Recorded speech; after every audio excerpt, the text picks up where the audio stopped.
Everybody, this is Benicio and Nocturnum What's up, people? from Story Mode. Hanging out today. Gonna do another episode of Le Podcast. El Podcasto. Or would it be El Casto del Pod?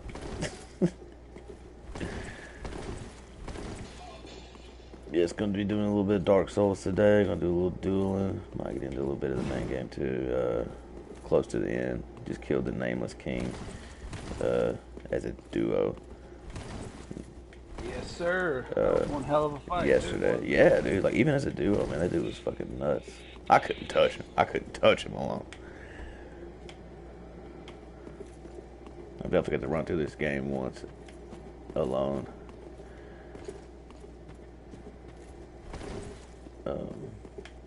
Yes, we're continuing our Black Panther discussion series on the, I think it's like 98 to 04 Christopher Priest Black Panther run. Yes, sir. I'm dead curious as to what happened. I gotta know. Alright. Said I got to know.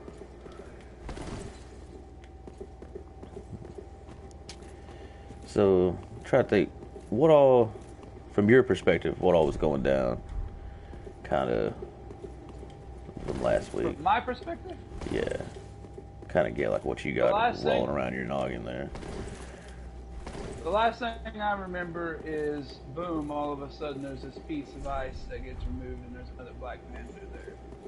So I'm trying to figure out what's going on there. Yes. I think it was Vibraxis. He lost his powers, lost control of his powers, and like sent that big destructive vibrational shockwave or whatever through the Jabari lands, and it like broke a bunch of the ice up. And then it's like dun dun dun. There's a frozen Black Panther, and M'Baku's like, that's the real T'Challa.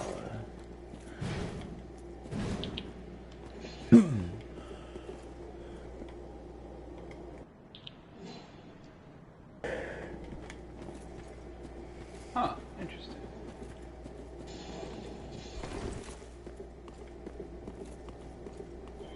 What's funny too is I won 2 duels in a row. How about that? right on. What's funny about that whole thing too is that that last episode we did was I like titled it the Giant Size Special because it had so much content with Deadpool and Black Panther and the crossover and stuff. Right. Yep. But the first iteration of this series was so fucking crazy that it was longer than the Giant Size Special. Right, it was. But the content in the last one, man, there was a couple of loopholes, a couple of things in there, just like, oh man. What do you mean, like Feels like there's so much stuff going on. Like, actually, you know what? Why don't you give me and the viewers a quick refresher? Just so, okay. so I can remember some of the key points here. Let's see. I've had a really busy week, so right. A lot of things going on. No, I feel. Damn adults. I know. Let's see. If I remember correctly, the major plot points from the last episode.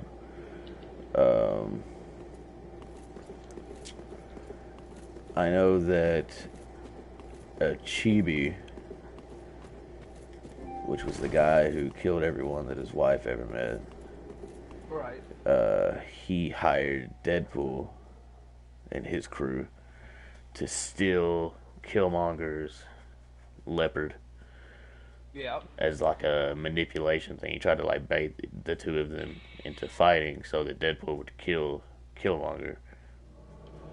Because his whole thing, like, that's one thing about Black Panther villains, is that the enemy's motives are always very odd.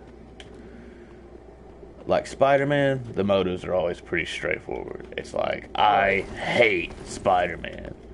Right. Every time I try to do something, he's up my ass and I can't even punch him. Like, like I hate him. Or it's either get me some money or revenge or something. It's your basic stuff. Right. It's not I'm gonna create an entire world plot just to harm this dude. Like, no, I'm just Right. But like Black Panther villains, like there's like the White Wolf, who's arguably even a villain. But his whole thing is he's always just trying to like show what a badass he is. And it's like, why did you do this? You really screwed everything up. And he's like, well, I just wanted to show you that I could do it.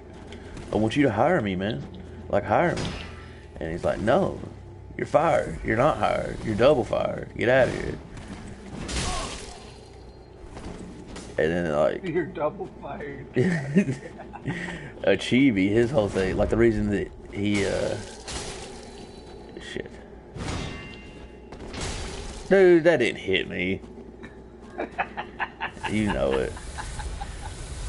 Like the whole reason that Chibi did the whole thing with Deadpool was because he wanted Deadpool to kill Killmonger so that T'Challa wouldn't be focusing on Killmonger, and so that he would have someone to like taunt. Like, that's nuts. Right. And then Killmonger's whole thing was like, I'm going to tank the economy. Like, and T'Challa's like, bet, I'll tank the economy first. Like, yeah, that was a big plot point too. The Wakanda design group stock plummeted. Tony Stark bought it all. Right. For when it came back, yeah, pretty decent plan actually. Which really his whole motivation was like, I'm just gonna buy these so that nobody tries to come in and publicly own like the Quinjets.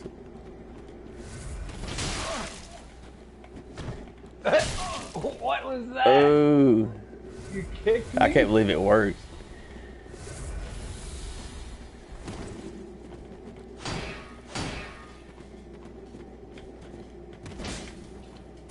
Oh. I can't believe you thought that was going to work. Right.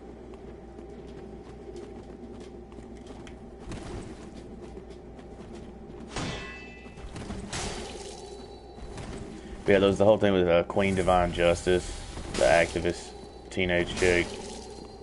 She was brought into the Dora Milaje, and then it was found out that she was actually part of the Jabari tribe. Basically, how it worked, what happened with that was that, like, okay, so M'Baku is the chieftain of the Jabari tribe, and but the chieftain before him was exiled by T'Challa, and that was Queen Divine Justice's parents. They were the royalty of that tribe, and then once they got to America, they were killed by Wakandan radicals who were like, yeah, you pissed T'Challa off, so we're gonna kill you. And he was like, well, I really just wanted them exiled, but whatever. So he brought her back as Dora Milaje as kind of a... I think it was meant to be like a way to bring the tribe back into the fold, I guess. Are you out of Estes? Yeah. Oh, that's why you have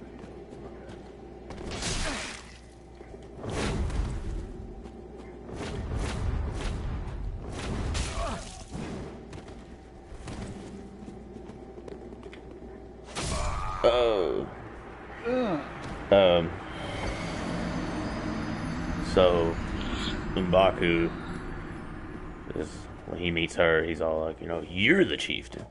Like, not me. Right. He's like, I'll do whatever you say. Wait, quick refresher. Who's M'Baku one more time? He's the chieftain of the Jabari tribe. Right, okay, that's what I was thinking. The man-ape.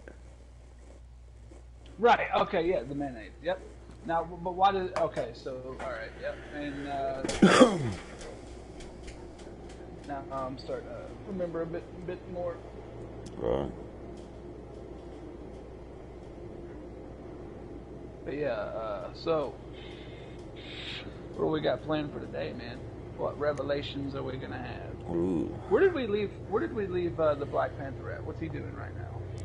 He was standing by a block of ice that had his body in it. Right. That was literally like the last thing.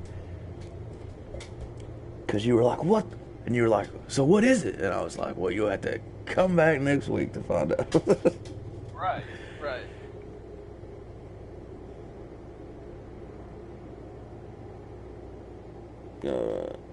I'm going to send you some art samples. Because there's some really cool art in this that you just got to check it out.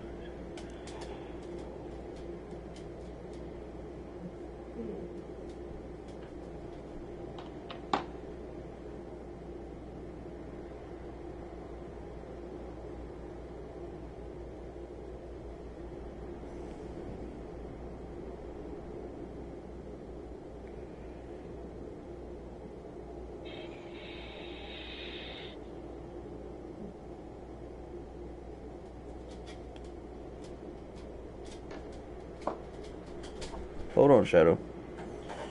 The old hound is wanting to go outside.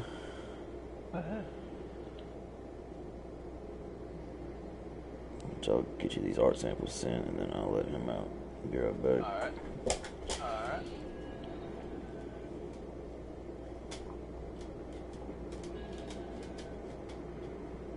Oh yes. Also, a big plot point from last week was Ross. Mephisto took his body. Yep. Well. And so he was in Mephisto's body, but then Doctor Strange was like, no, this isn't Mephisto's body. This is some type of illusion. Someone else has your body, and they did this to, like, throw everyone off the trail. And where did Mephisto end up? It was Mephisto is still in hell. It wasn't him. It was some mysterious entity who stole his body and then gave him, like, traded bodies with him, but then used some type of, like, illusion to be like, it looks like Mephisto, so that everyone would be like, Mephisto did this, but it wasn't him at all. He's probably sitting in hell like, dude, seriously? Can't even be regular evil anymore. I take it that's the man ape. Okay. Yes, Cool. that is Baku. Which in the movies he doesn't. Is in the movies he throwing a rhino? Is he just like chucking a rhino like it was a toy car or what? Yeah.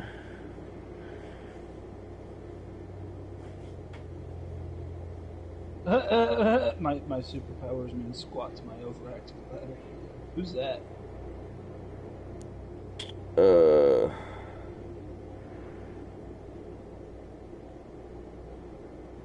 That in the picture, that is the Falcon.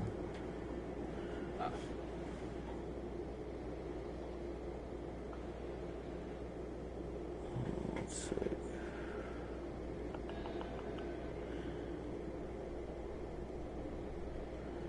Please stand by for amazing entertainment while we get our shit together.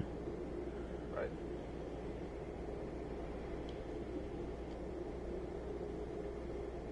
Okay, there's 3 of them that you didn't get. I need to figure out which ones. Because I'll let you send 10.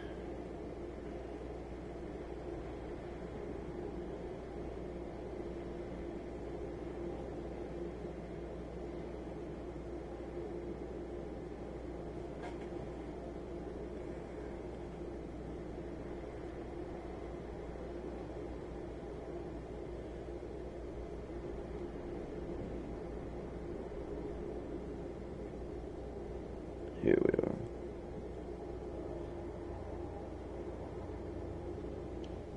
are. And there are the other 3. Alright. I'll be right back.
That's 3 in a row. Got shot by the GI Joe.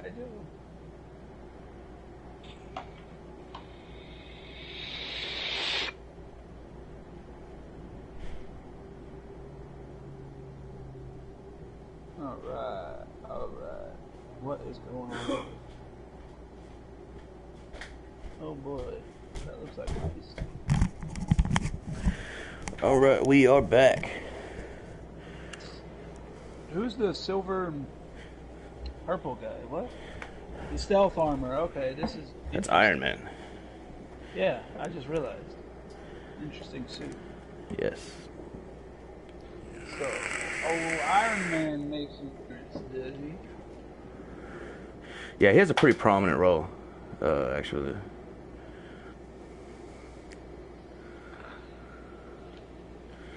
Alright. Yeah, I love... It's so crazy, the variety of art in 90s. Yeah.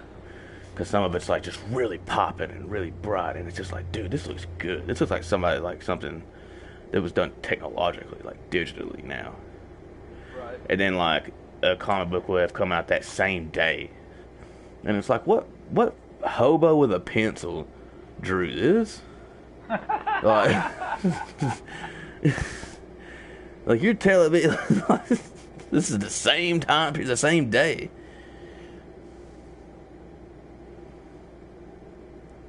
Okay.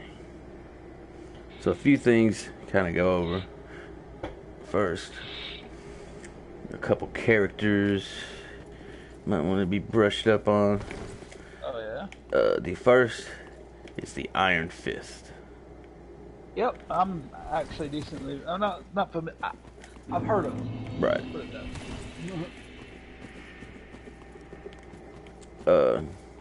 So the Iron Fist, his name is Danny Rand, and basically his ordeal is he's American, but Wait, hold on. Say that again. Danny Rand. He's an American. yeah, he's American, but when he was a young child, him and his parents were on a plane, and it was going over the Himalayas, and it crashed, and he was the only survivor, and so he was brought up and raised by the monks of Kunlun, a fictional mystical warrior place. Kunlun. And the thing about Kunlun is that Kunlun has a defender at all times, and that defender is known as the Iron Fist, the immortal Iron Fist. Not that he's immortal, but the title is immortal, is the sense. Right. And the way Danny Rand achieved the power of the Iron Fist by fighting and killing the dragon known as Shao Lao. Really? Yes. And then he got his glowy fist powers. His glowy fist. I mean, no, I like it. right? That's pretty much what it is. It's cause like, I have a weird thing with Iron Fist because like I hate on Iron Fist a lot, but I actually like him. Like I really do. It's not like a character that I don't like at all. I like Iron Fist. He's a cool character. I like the stories. They're good comics. They're good stories. You know, he's just funny. Like, but he's like he's not funny. I don't know what I mean. Right. He's a white dude that grew up in the Himalayas, and he's like a monk, a blonde monk, and he just wears like this yellow and green suit, and his fist glows, and he like punches through shit. Like it's funny, and he speaks in like these such like mystical like cliches, like Buddhist proverbs and shit all the time. Like that's always how he's talking. And it's like, dude, will you chill? Like the path not sought is often the path we've wandered.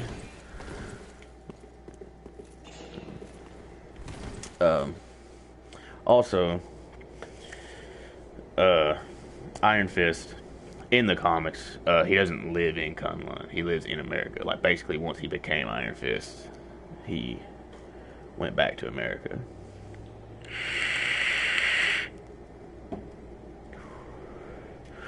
And in America, he has his girlfriend, I guess, or love interest, or whatever. I always say that because you never know, like, at what point the people are what, because it's like a soap opera with 80 years of content. I mean, but his girlfriend is like his Mary Jane or his Pepper Potts. Her name is Colleen Wing,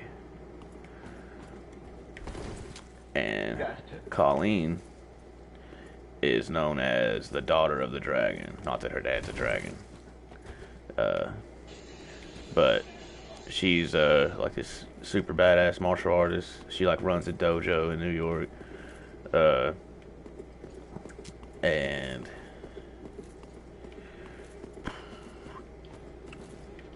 basically she just helps out Iron Fist with adventures sometimes.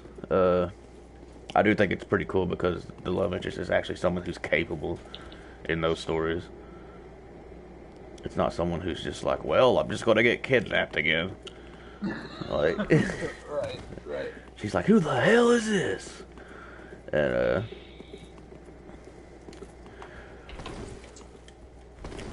she has a sword. It was her grandfather's sword.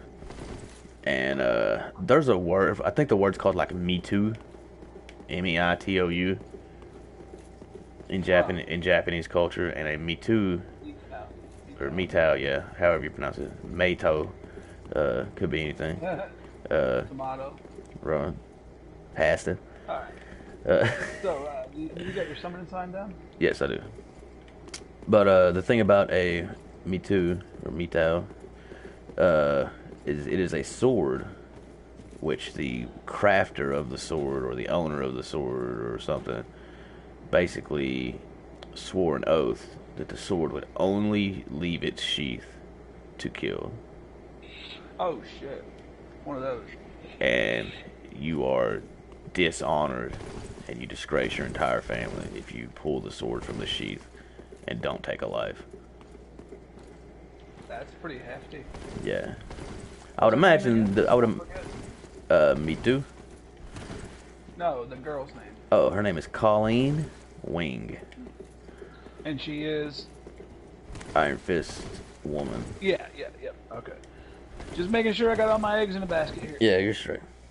But her grandfather created or crafted or whatever, forged and then swore an oath on a blade, and it's a Me Too blade, and it is a family heirloom of hers. It's like very important to her.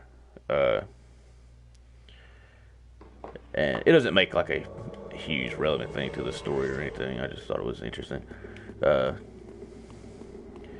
Like that's like her thing. She carries that sword around and like it's in the house and stuff. But she oftentimes. Did she ever get the kill? Did she ever get the unsheath it? Because I know if she unsheaths it, she got to kill somebody.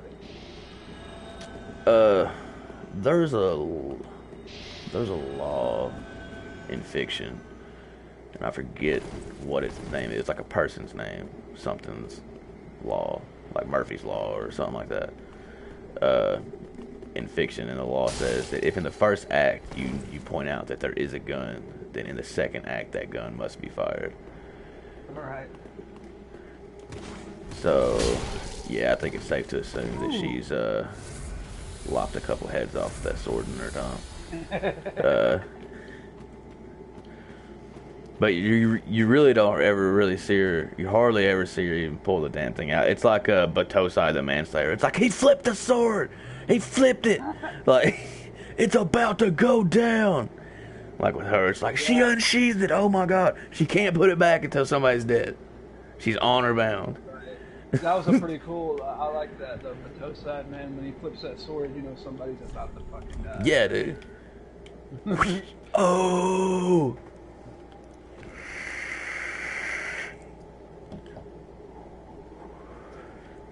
But they're a pretty cool duo.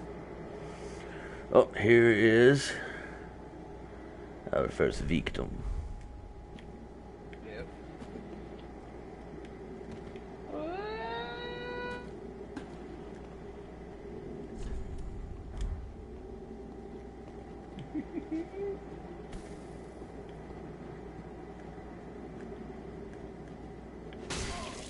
Oh. Alright, let's do this. I was just messing with him. Right. Oh. Dude, what? I'm behind you. What? Alright.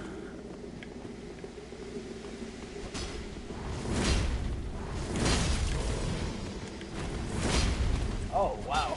That's an interesting attack set. Oh. Dude, you got me.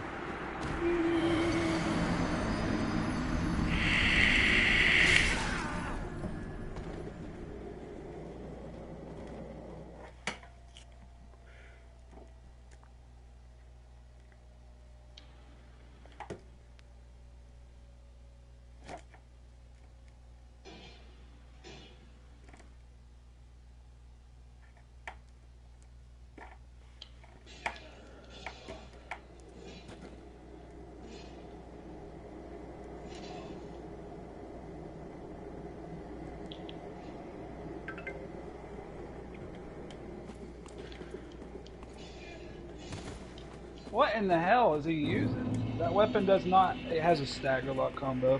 Cheesy Okay. meta. That's what Yeah, it is. cheesy. He's a cheesy meta player. Thinks he's got skills. Douche flute and pussy.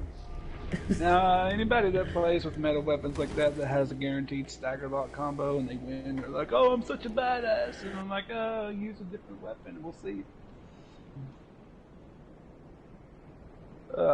Video game culture now. Dude, like, even when I play games like that and I do get some kind of item like that, I still don't even say, like, I'm the badass. Like, somebody be like, "Dude, I'll whoop your ass." I'm like, "Dude, this sword, you don't want to fuck with it."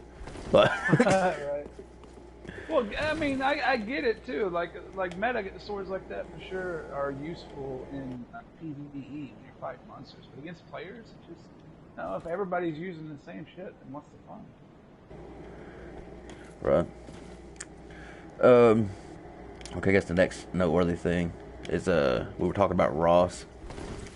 Kind of one thing that we've glossed over a little bit is that after his whole adventures, last we left off with Ross, he was at Doctor Strange's Sanctum Sanctorum trying to figure out how to get his body back. When they were attacked by, quote, Mephisto, who was in Ross's body, and he just like sent his shockwave out and knocked everybody out. And they still never revealed who it was. Wait, he even knocked Doctor Strange out? Yeah, knocked out all the defenders. Oh, Hulk is a defender as well, by the way. He knocked Hulk out? I mean, it was like a mystical shockwave. It wasn't like a punch. Yeah, but still. Cheesy meta. Right. But yeah, he did that, and then like that was kind of the last we saw of it. But kind of what's going on now is that Ross pretty much just up and decided to go to the Wakandan embassy and let them just put him in jail till T'Challa got back because he didn't know what to do. So he was like, "I'm just gonna hang out here." Say that. I'm sorry. Say that again. He took what? I didn't hear all that. I said he took it upon himself to just kind of like go to the Wakandan embassy, where like they wouldn't let him in before because they thought he was Mephisto. Yeah. He went back and it's just like, just put me in jail. And he still wasn't able to convince him that he wasn't Mephisto. No, they got him in jail. And they're like, "We'll never believe your lies, Prince of Darkness." Okay, gotcha. Another thing that I think you will enjoy this fact is, remember like that super convoluted and crazy like group of people that was like part U.S. intelligence, part Russian mob, and part like Wakandan rebels that were like that pulled that coup off? Yeah, but by the way, this, like us trying to play this and stream, we're having the same issues. You're starting to skip out and lag out. And your voice is also skipping out. So we won't be able to do duels. Alright.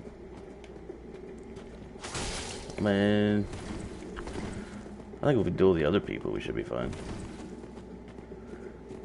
Well, I'll give you a shot in. Dude. Oh, I can't even see you to hit you. You're jumping all over the fucking place.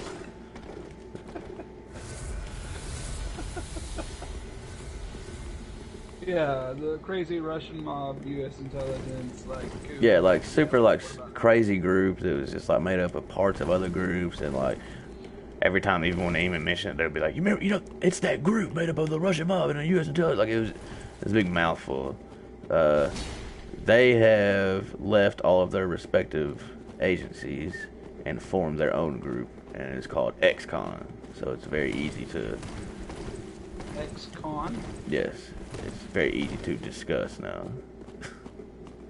Right. They are XCon.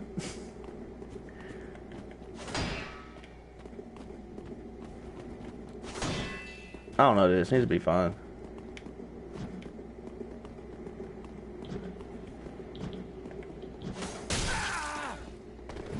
It's definitely not. No, that wasn't.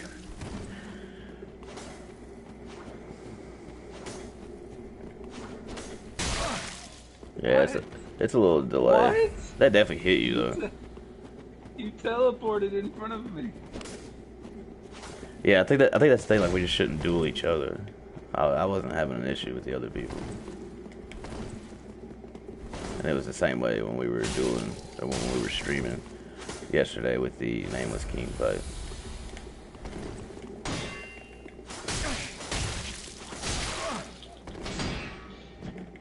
Ah! My health? Where did my health go? Is running down my blade. Hey, that was clever.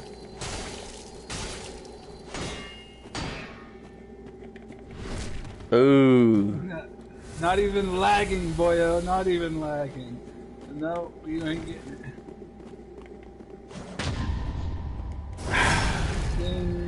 Whatever. You knew that was gonna happen.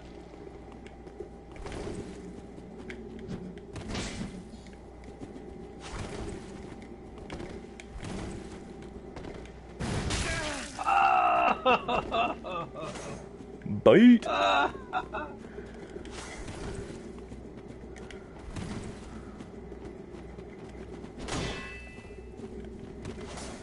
Might want to heal up there. I'm out of Estus because I used it all before we even started because you just like to sucker punch fuckers. Oh.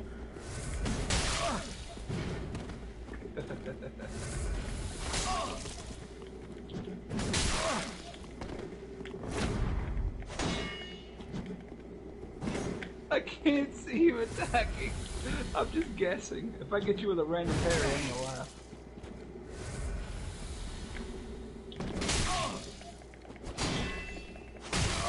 Oh god, where'd you go? Where'd you go? Okay, there you were.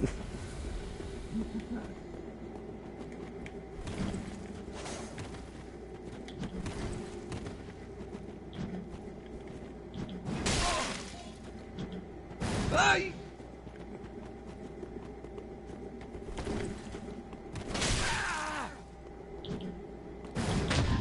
You parried a stab? I didn't even know you could do that. I don't know why I didn't finish it. Yeah, you definitely should have. Yeah. Oh, no, no, no. Oh, what? Where'd you come from? What the? What? What? He came out of nowhere. I am the baddest ass alive. Randy Orton slithers in. And then a T-Rex attacks. Good. Okay, let's just you duel other people while we go over this. All right. I can't handle that. My brain is. I feel like my brain is starting to skip frames Right, no, it's cool. just from that. Okay, so a couple characters real quick. It's not super important to learn like who they are, like as far as like all their details and stuff. But basically, in the like a lot of like the older Black Panther comics from like before this, there are these artifacts, like these ancient artifacts. There's 2 of them, and they're called King Solomon's frogs. And King Solomon's frogs. yeah, they're like 2 like brass frogs, Interesting. and they're like these artifacts, but they actually work together to form like this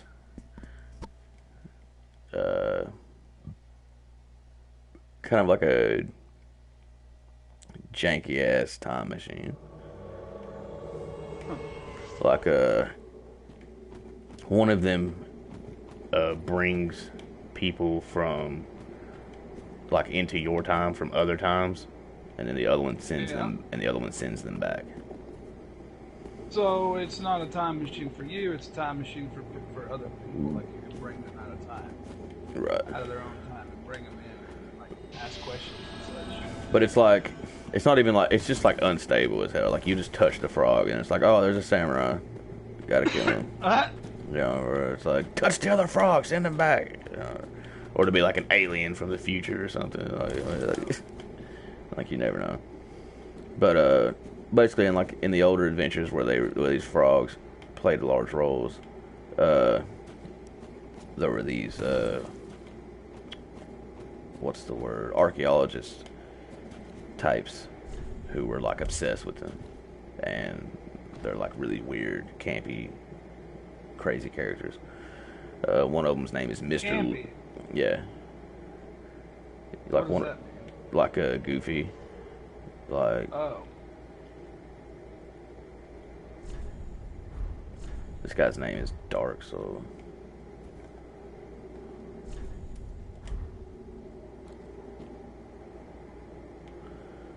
but yeah.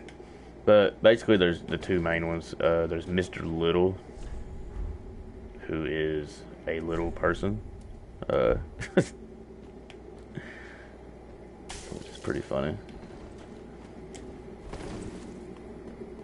That offers some pretty good like jokes and stuff too. Like somebody will be like kidnapping them or arresting them or whatever, and they'll just be like, "All right, come on, you're coming with me, little man." He's like, "It's Mr. Little." Like, Okay. what is this guy doing, dude? This stuff I have aggravates no me so idea. much. Ooh, why would even though invaded to try to get a duel, why would I duel the person who's clearly wanting to duel when I can just poke at this guy that's laying down? Well, come on, man. Let's just gank him.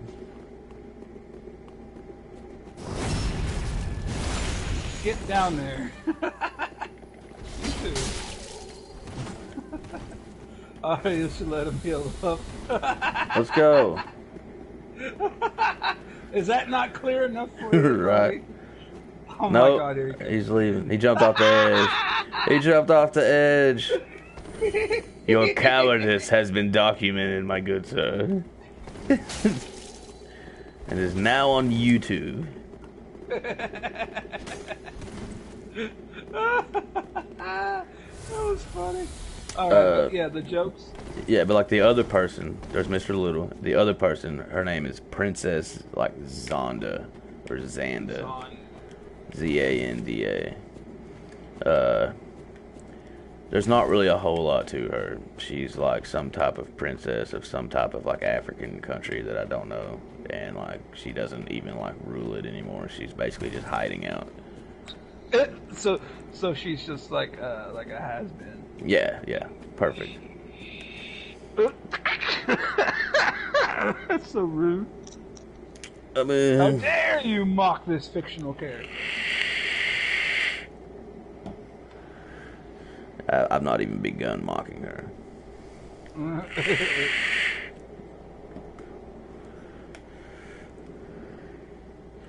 Well, here comes another pleb.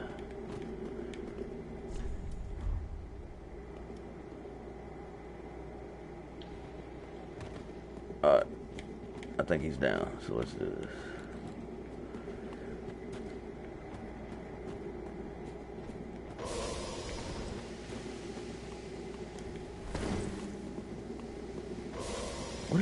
What is going on? Oh, he's running from you because you're throwing them charms. I'm like, what is this guy doing?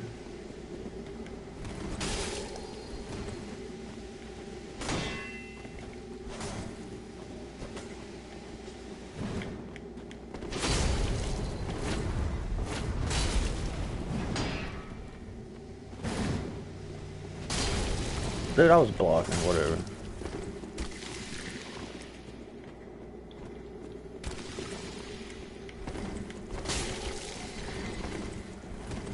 Dude, I've got to up my roll game. Everybody's catching me all of a sudden. There it is. Oh! Oh! Woo! Oh! Yeah! Yeah! Oh! Wait, what? Y'all killed each other? Yeah, dude, Get I outta stabbed here. him right when he slashed me. Oh man, I love those endings. That was I cool. gotta summon your ass again. But why bring up these people? Oh, wait, who are these people? Are they like the guardians of the Solomon's frogs or something? Not even really. They're just people that know about them because they're like these deranged, crazy archaeologists that became obsessed with them. Okay, all right. And so anytime anybody wants to know anything about the frogs, they're like, oh, we gotta go find these crackheads and talk to them. And Mr. Little is like so crazy. They're so out of the world, dude. Like Mr. Little's like this really tiny dude. He's like a dwarf, and he wears like a monocle and he like smokes a cigarette, but with one of those long black plastic pieces on it. He's always like, we gotta go get the frogs. That's Mr. Little. So he's totally the stereotype. Yeah. Maybe He's like the Monopoly guy, actual size. Like, and then the princess Xanda, she's just a washed up nothing. Like honestly, like I'm not even trying to insult her. Like I have no words to describe. Like there's no substance to you. Right. So another character, real quick. Just real quick. Okay. Damn, man. Lots of characters today. Not really. There's been like 3. Yeah, those are the only 3. Or those are the only 2. Oh, okay. That we've gone over. Last week there was like 1,000. But yeah, another guy real quick. Okay, you know XCon, right?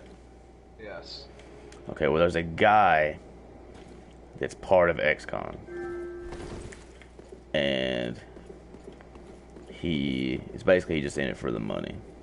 That's his whole thing. He's like, I'm just trying to make some money. These guys pay me well. You know, so I help them with their crazy stuff. But in this story, you'll find that he finds out some stuff about XCon and is like, yeah, I gotta get out of here. These guys are nuts. Which he knew everything they were doing, but it was just like, oh, I don't know. I'm trying not to give stuff away. I'm trying not to give stuff away either, so I'm trying to figure out how to describe it without. Basically, he defects. In this story, he defects. Okay, from XCon. He defects from XCon. Okay. And pretty much his deal is that his body like exists inside of like a gravity well that's kind of out of phase with the rest of the world. What? Huh? That's a gravity well. So his body, you can't touch his body, or he has like super gravity when you're near him, or? Basically you can't touch his body. You'll go through it and it'll also kind of like disorient you. But he also has like this suit that he wears that kind of like modulates the frequencies or whatever science words, and makes it to where he's normal. He has a normalizing suit, like science words. Damn it, Morty! You can't just put a science word in front of a car word and expect it to be a part of a spaceship. Now shut up while I change the quantum battery.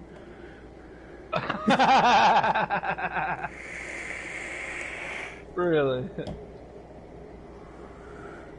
No, it was the microverse battery. That was one of my favorite Rick and Morty moments. The spaceship broke down. What do you got to change the quantum carburetor? Quantum carburetor? Really? You can't just put a science word in front of a car word and think it's going to make sense. Now shut up so I can change this microverse battery. But yeah, that guy's name was Danny Vincent. That's Gravity guy or whatever. I don't know. He doesn't really have a name. He's Danny Vincent, and he's a ex-con. He's gonna defect, and his body's in a gravity well, except when he doesn't want to be when he's wearing the suit. Gotcha. Okay. Once again, for the third consecutive week, the Avengers make an appearance. And this isn't really relevant, but I was kind of just wanting to go over just to showcase like how frequently their lineup changes. Yeah. Because their lineup is a bit different than last time. So the current lineup of Avengers that shows up in this story, there's the Wasp, who is the chairman and leader of the Avengers. And then there's Captain America, who is the field commander. So basically, she makes all of the important decisions, but he's like the tactical guy that everybody listens to when they're on mission. Right. And then there is Yellow Jacket, who is the same person. That's Ant-Man, Giant Man, Goliath. It's all the same person. It's Hank Pym, husband of the Wasp. He's in his Yellow Jacket persona. And the character that most people know from the movies as Captain Marvel, the woman, she is on the team, but she is currently using the moniker Warbird. So what is her abilities anyways, exactly? The easiest way I know to describe it is she's basically a spaceship, but she's a person. What are you looking for? I didn't even realize I'd been summoned. It brought me to the exact same spot. It didn't even move me. That's weird. I was just running around. Summoned? I was just running around while I was talking, so I'm assuming you're hiding. Alright, give me a minute. I will find you.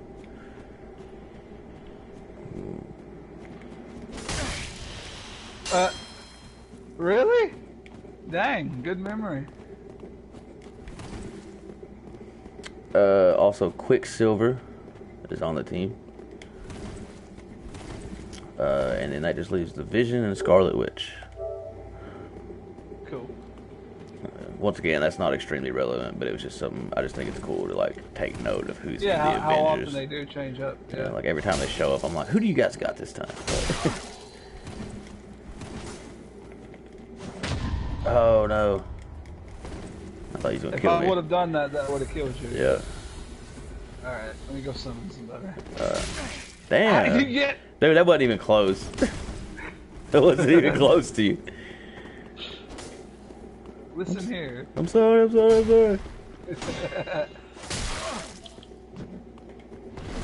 No.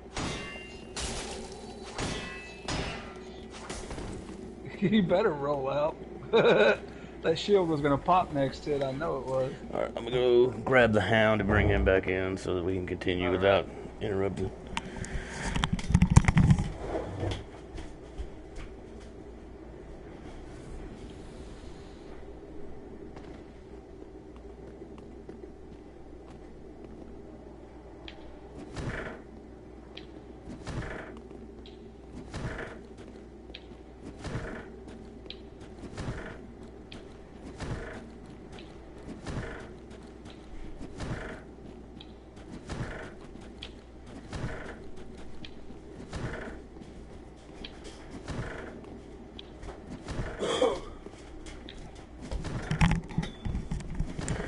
Wow, what a surprise.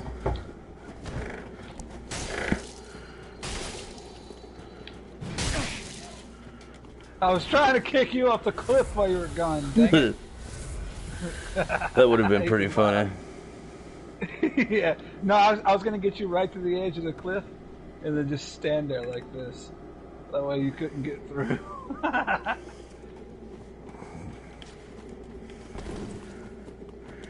Alright, dude, quit. I can't help myself. Just stop. No, don't wanna. All right. All right. So Old Hank Pimps, huh? Hank Pimp. Hank Pimp.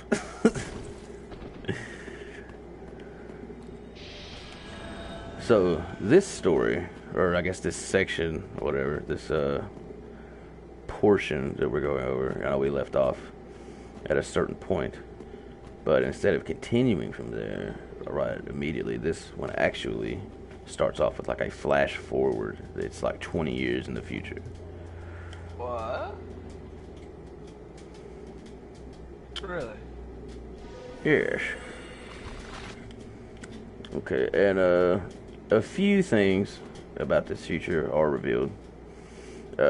We know that it is 10 years since T'Challa has reintroduced his father's isolationist policy for Wakanda. Yeah. So we know that he has given up on trying to like connect to the rest of the world, and that he's just like, no, fuck everything. It's just about Wakanda. Due to some event, it doesn't say what the event was, but some event that killed half of all Wakandans. Holy shit. So he gave up. Obviously, it had something to do with the interference, though, because it made him give up. Right, yeah, it had to have been something due to another nation. We also know that he suffers from seizures for some mysterious reason, like these very violent seizures. Hey, bring him over here so I can. I know, I got it. Surprise! Oh.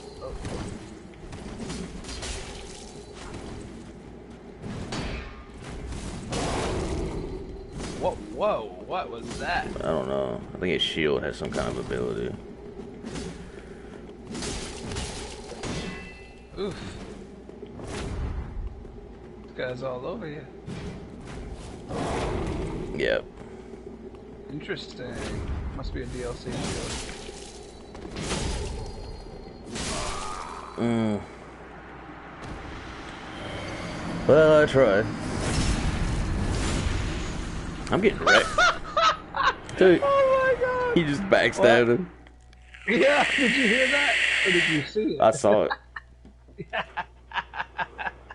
That's on film. Oh, that was so mean.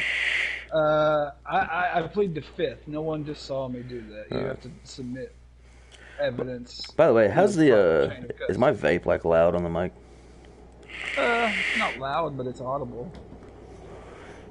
So it's like you could tell it's there, but it's not like interfering with anything or causing It's not. No, it's as loud as you talking, but it's obviously a vape. It's just like, here, I'll show you mine. It probably sounds about the same as. Hold on. Just don't do it while we're talking. Yeah. Okay, yeah, that's not loud at all. So as I was saying, we know that he suffers from some type of mysterious, violent seizures for some reason. He has 2 children now. Yeah, when I summon you, by the way, sorry to interrupt, but when I summon you, I'm going to give you a couple items. We're going to see if we can't actually hide from these guys. Right. Alright, that'd be cool.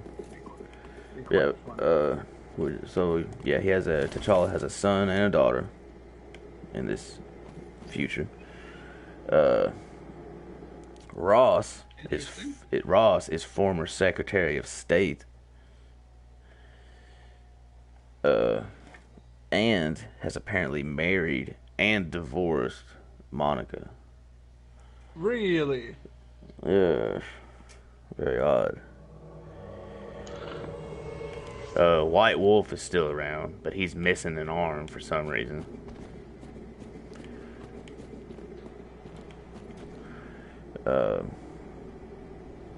Also, we know that... remember when T'Challa put Killmonger in stasis after he died? Yeah. Well, we know that he kept him in that stasis for 20 years, but now he's out. Wow. But now he's out, and he's somehow alive. Alive? And still in his peak. What? And this is to T'Chaka? Killmonger. So T'Challa. No, I'm just messing with you this time. Dude. I was like, dude, come on, man. Like, wait, what's a Marvel? Oh, I thought we were talking about Superman. All right, hey, all right, get posted, get posted. Where's that fucking item? Oh, the young white branch. Yeah. Okay.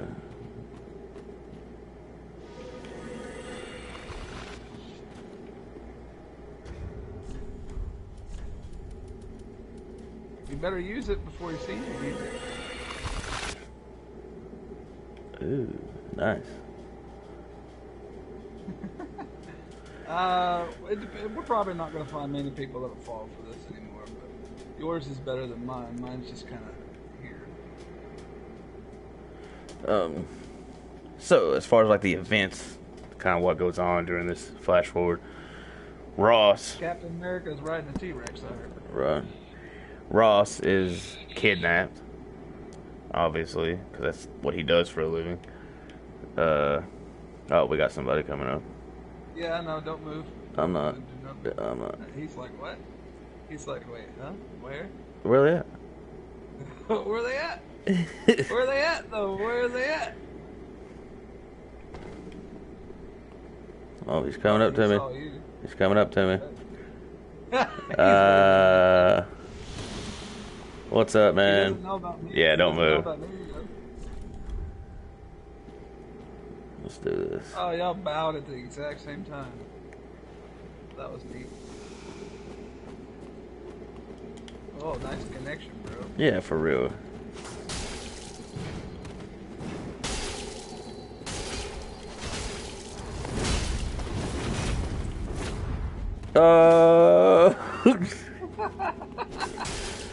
Scared of me.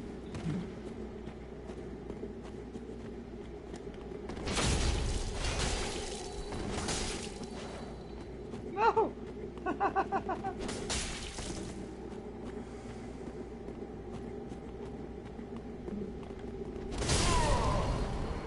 Dude, almost killed him anyway. Almost had another one of those double deaths.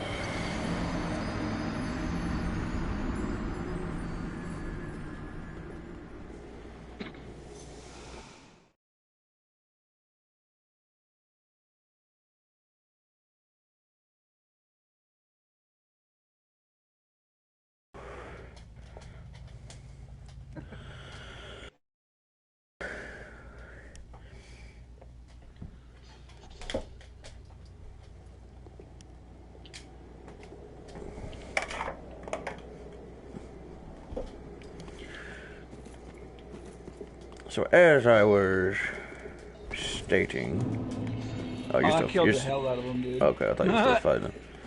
No, it's all good. I killed the hell out of them. Right. Yes, as I was saying. I think we should start doing that. Just pranking people, see if they can find us. Right. But I don't think we should hide there. That's too obvious. Yeah. So maybe. Well, I got an idea. I definitely got an idea. I'm gonna start summoning people. Here, I'll summon you and I'll show you where we're gonna hide. But go ahead, as you were saying. So T'Challa resurrected his father and gave him some kind of fruit, and Captain America showed up riding a T-Rex. Yeah, that's pretty much. Right. And then Iron Man changed his name to Pots and Pans the robot. That was good.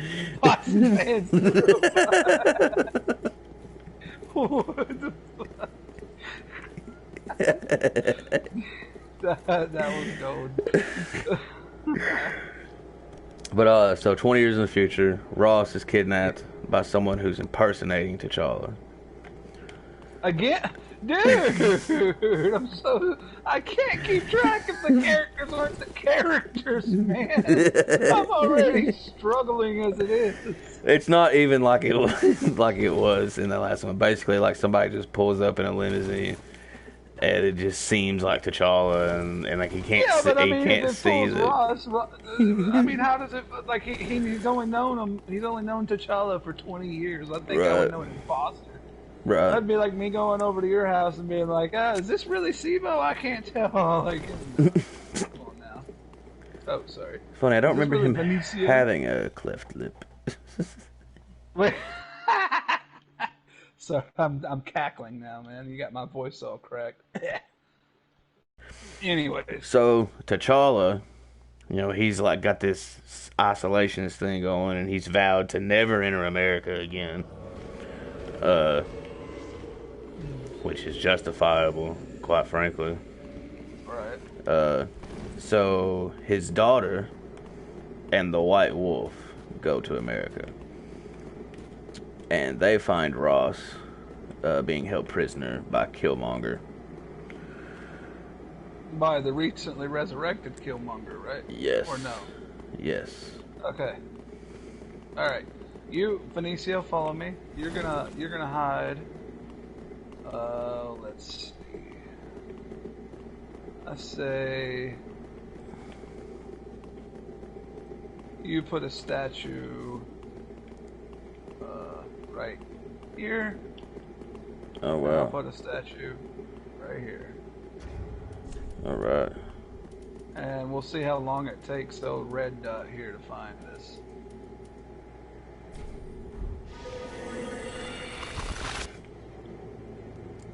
Dude, that's pretty clever.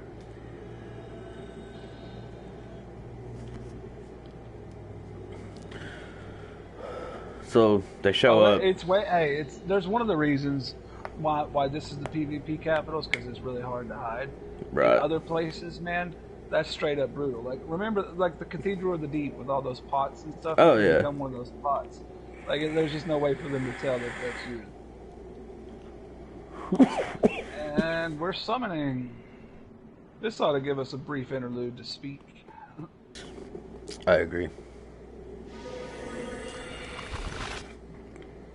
Are you the Indian style Yes. sitting? It looks like a zombie. Wait, what? Looks like a zombie from my screen. It doesn't even look like a statue or something. It's just like some dead body sitting there. No, I'm right here on your left. Oh, so you're not sitting Indian style. No. You said you were. Who's sitting? Oh, no, I thought. I don't know what you were saying. All right, let's see if he can find this. all right. See, like I said, they show up and they see that he's been captured by Killmonger. So they're sitting there having this big confrontation, you know, blah blah blah, honor, durga, durga, durga, durga, blah blah blah. They're having this big argument, and then T'Challa's son comes in, and everybody's like, "What are you doing here?" And he's like, "You're dead, Killmonger, blah blah blah." You know, good Lord, this guy's coming right over to us, Yeah, that didn't take long. dude.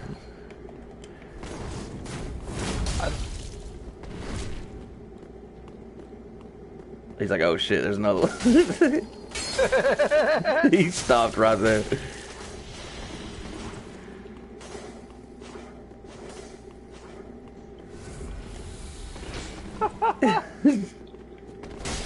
Dude.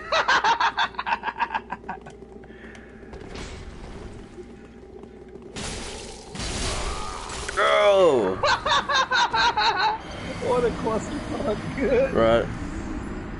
Dude, that didn't take long at all. He just instantly ran over to that area, and so anyway, the son comes in and he just pulls a gun out. He just pulls out a gun.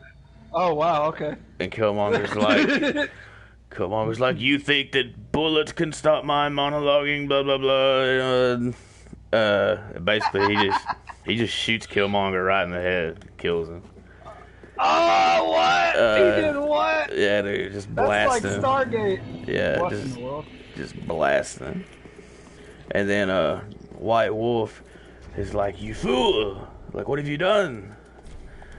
Like, yeah, I agree that Killmonger needed to die, but you know, the way that we just did this, you know, could cause all types of problems. And so T'Challa's son's like, you know what? I don't really want to listen to that. Boom! Kills White Wolf, shoots him in the head. Wait. Hold on. I just got interrupted. Sorry. Go back. Okay, so he shot Killmonger right in the face and killed him. Okay. Yeah, Stargate. White Wolf starts like bitching about it. So he shoots White Wolf in the face too, kills him. Oh, Oh. Okay. Can I postulate a theory here? Sure. I think he might be from either the future or the something. Something tells me he's acting with impunity for a reason, as if these circumstances aren't really happening, or he's going to change the timeline somehow. Because why else would he just like pull out a gun and literally start murdering people? That's kind of crazy. Right. That's just a little side thought I'm having here. Something Right. is going to change the fact that he has shot and killed them both. Right. Maybe, I don't know. We'll see. So now it's just T'Challa's kids and Ross, son and the daughter and Ross. So the daughter's Wouldn't like, T'Challa react to this at all? he wasn't there. This is in America. Okay. He vowed to never enter America again. Oh yeah, all right, gotcha. So then his daughter is like, brother, what have you done? Oh my God! Like you killed our uncle. You killed White Wolf. And he's like, you know what? Fuck you. Blah! And fucking shoots her right in the fucking face and kills her. Oh, dude! So he killed all these people. And then Ross is sitting there tied up, like, what the fuck is going on? And he's like, yeah, this was all my idea. So I've been in on it. The kidnapping. Oh shit. Okay. Yeah. Interesting. Because as it turns out, basically he made up this huge Wakanda villain-esque plan because he wanted to take over the throne and he was sick of waiting on T'Challa to die. Because dude's like jacked up with heart-shaped herb. Wait, what dude is jacked up and heart-shaped? The Black Panther. Oh, okay, yeah. Basically his son was just sick of waiting for him to die, so he's like, I'm just going to do this whole big plan. And draw him out. He'll come to America. I'll kill him. I'll take over. Then I'll blame it on America. Go to war with him. Kill them all. Take over the world. Oh wow. Oh, you can move. Yes. I thought once you did it, you. No. If you can see you moving. Fuck. Let's see. I know. I'm just trying to get a right angle. That's what I'm trying to do. Alright, there we go. So then, upon receiving this news, T'Challa puts the Panther suit on. He's like, well, I guess I'm going to fucking America. To fight its own son. Because my son just killed my daughter. He did this. Nice. So he goes to America. Old T'Challa, which was the one flipping the rhino in the R samples. Oh, really? That was him? Yeah. And then he goes and gathers up some recruits, some like reinforcements. He gets old Falcon. He gets old Luke Cage. He left. And he gets old Dr. Voodoo. And then the four of them are like, alright, we're going to go save Ross. I'm surprised he didn't just kill Ross, to be honest with you. Right. I don't think Ross will ever die. Here, get back in position.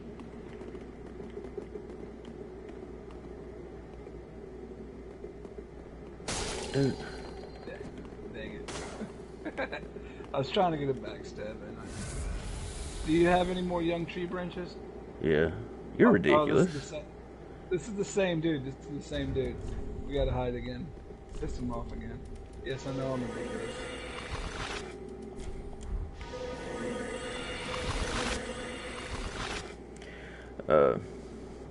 So yeah, the four of them, Falcon, T'Challa, Luke Cage, and Dr. Voodoo, they're like, we're gonna go rescue Ross. So they get there, T'Challa and his son get into like this big fight, big city-spanning, brutal Wakandan brawl. Nice. And then T'Challa pretty much just beats the shit out of him and then drags him back to Wakanda. Oh, really? Like, so he wins. Yeah. It's like, oh, whoop your ass, boy.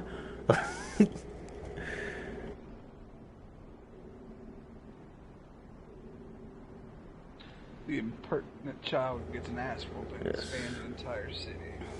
So that's all we get of the future. He's like, I can't tell which one he notices. Or both. Both of us. Yeah, we're the same statue, damn it.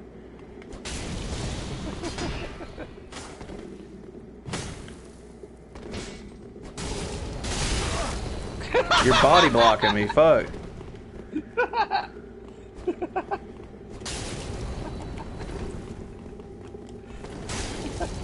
Dude, y'all can't even fight like that, dude. I can't roll or nothing because you're in the way.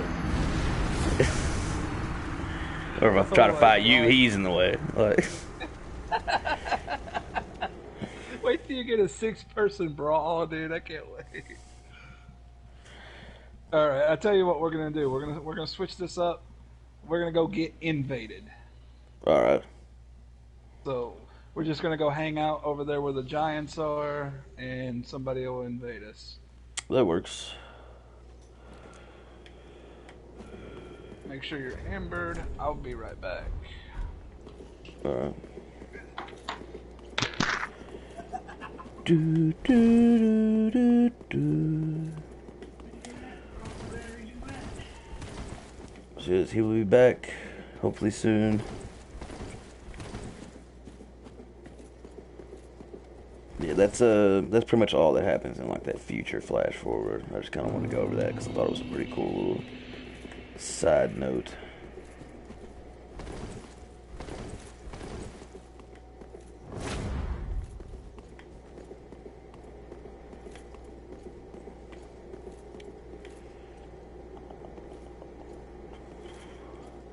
Also, a treat for anyone who is listening now, while we're kind of in a little intermission here. Make sure you tune in next week, because we will be doing a week on Daredevil. And you know you love Daredevil. That's going to be awesome. Oh, wait, no, that's 2 weeks from now. Sorry about that. Hmm?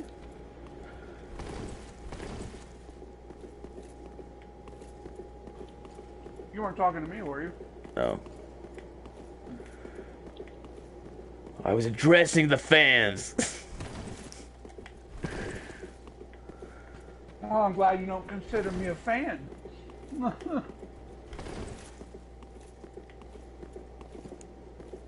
I'm still here at the. Talking about box fan or round fan? What about those bladeless fans? You seen those? Fan boat. A bladeless fan. Yeah. So wind. Like, what do you mean? Induction fans is a thing.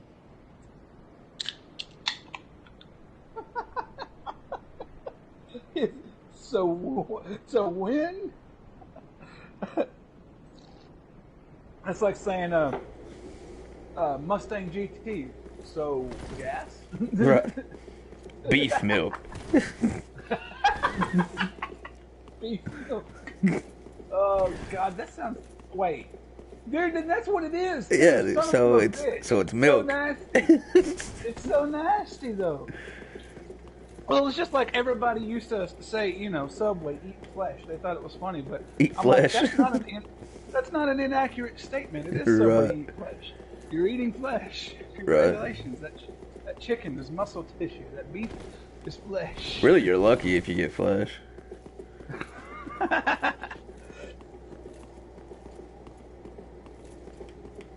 So, as I was saying, that's really the end of the future flash forward thing. Now it goes back to the regular tale. So it just drops off there? Yeah. Huh. Okay, I'm gonna ask you this question, even though I know the answer is gonna be no. Do you remember Nightshade from the first week? Even though I know the answer is going to be no. I'm sure I remember her as soon as you say who she is. Nightshade is she's a villain. And her deal was like she was like super intelligent, had like a PhD in like chemical engineering, But Yeah. Okay. Yep. she just like she gets her kicks. Like she basically just loves the hell out of like action and robbing banks and stuff. And so she just does it Yeah, I for was the just about to say. Yeah, yeah. the girl that likes. Yeah, now I remember. It's all about the I don't remember thrill. exactly.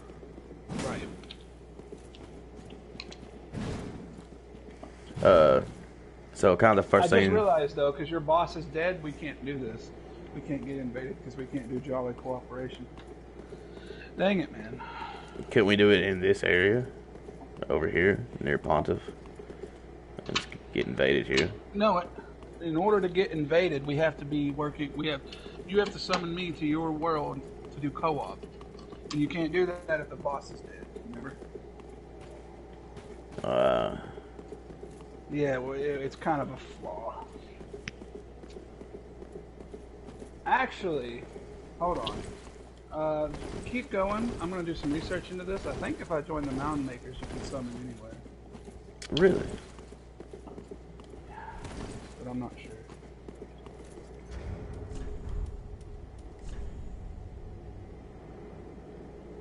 How do you tell which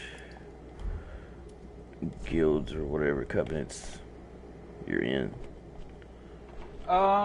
So, go to inventory, go to covenant. I got Warriors of Sunlight, Way of Blue, Blue Sentinels, Blade of the Dark Moon. Yeah, I'm in the Mound Makers. Rosarius, Rosalia Fingers. Wait, you're in the Mound Makers? Mm-hmm. Wait a second, I don't even have that. That's right. That's why I was so concerned about you missing that step, because I don't have it. Yeah. Or is your Mound Makers one equipped? I can equip it. It should turn your summoning sign purple. And if it does, go ahead and put your summoning sign down here at Panther. How do you equip it? What slot?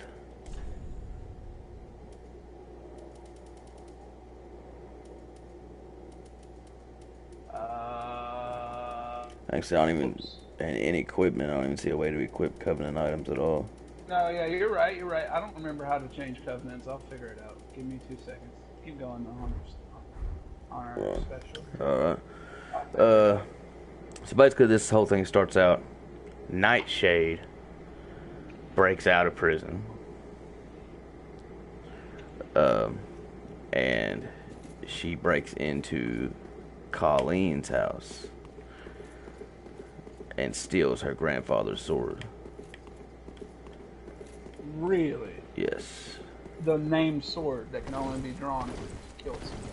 Yes. Which was how she ended up getting it, because she broke in and they started fighting, and then Colleen was like, I really don't know if I want to kill this person, so she chose not to draw the sword. I tried to fight her without it, and then Nightshade ended up taking the sword. And she also stole this old jar of ashes. And then you find out that the jar of ashes was actually the cremated head of the Black Dragon, who is that's a dragon.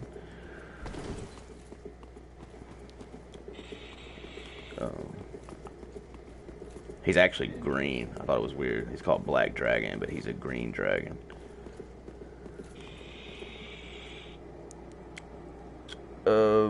So basically what Nightshade does is she does all types of weird, like, science / mystical crap, and she resurrects the Black Dragon to try to get him to kill T'Challa.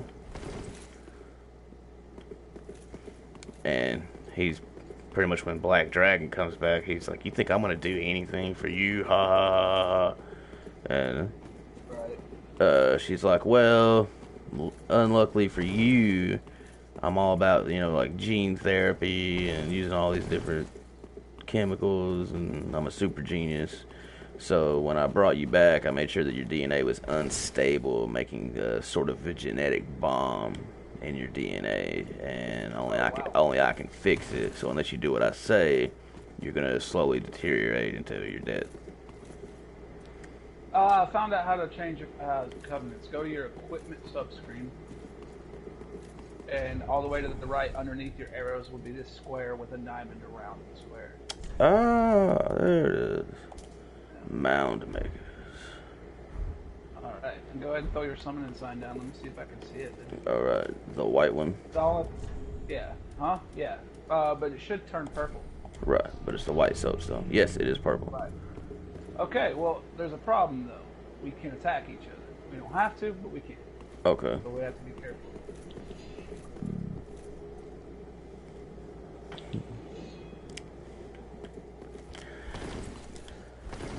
So Black Dragon is the one who stole Ross's body Oh, wow, okay. and passed it off like Mephisto was doing it. Basically, what his plan was he was trying to figure out a way to get around this whole genetic bomb thing. So Right. what he did was the dragons in the Marvel Universe can assume human form, but they also have a dragon form. And basically, in his dragon form, he went into like the East River, laid a bunch of eggs so that he could harvest genetic material from them later.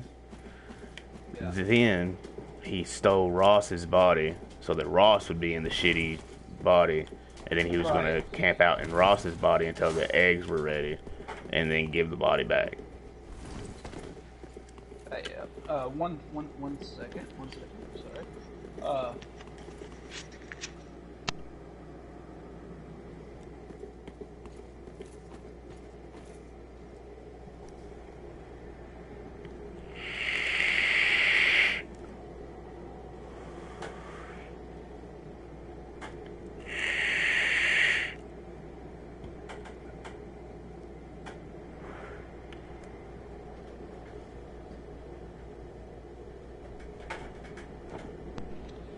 Alright, I'm back. Sorry about that. Alright. So wait. How did he impersonate Mephisto's body is my question. I mean, I don't really have like the blueprints and the schematics of how it went down, but basically he just took his body. Like that's a thing you can do apparently. Like I don't know. A lot of like the mystical and like super powerful cosmic stuff in Marvel is just very vague. It's just the way it is. It's like he's a dragon. You know, when you're a dragon, you can ask how he did it. Like,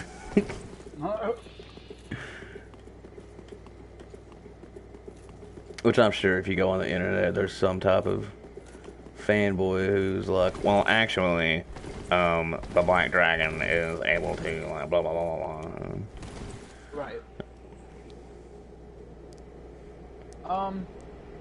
So no, I'm not able to see your summoning sign. No. Crap. You know, that whole boss gimmick kind of bothers me. Yeah, it's lame. I'll pick it up.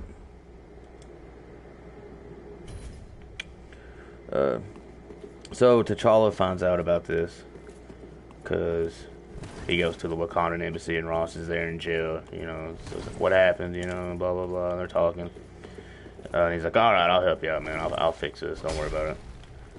And then T'Challa finds out about the Black Dragon, so he goes and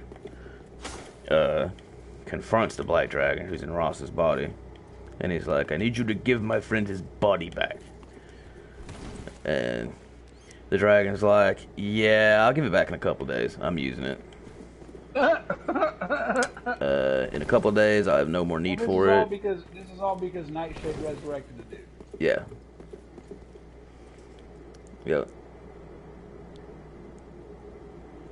But he's like, you know, a couple days, I won't even need it. I'll give it back. But for now, you know, piss off. And T'Challa's like, yeah, that's not gonna work for me. So T'Challa goes to the river and destroys all his eggs to piss him off and like lure him out. So now he doesn't even have the eggs to fall back on. So it's like, I gotta figure out a way to live quick. Right. So Black Dragon decides that he needs some type of champion who can fight T'Challa. Well, he can't fight him himself. Well, he's kind of weakened at the moment. Right. he has abilities and stuff, and he could, but at the same time, it's like, why risk it, right? So he finds Iron Fist and takes over his mind through some type of like combination of mysticism and hypnotism. So now Iron Fist is completely under the control of the Black Dragon. So he sends Iron Fist to kill T'Challa. And dude, T'Challa and Iron Fist was a sick fight. Like, Was it? they fought fucking brutally, so brutal. They were just smashing the shit out of each other, and they fight to the point to where they're both knocked unconscious. It's like that Dark Souls double death thing. Like they just like, Right. and they both just fell over unconscious. And then when Iron Fist wakes up, he's back to himself. Like that kind of like knocked the control out of him.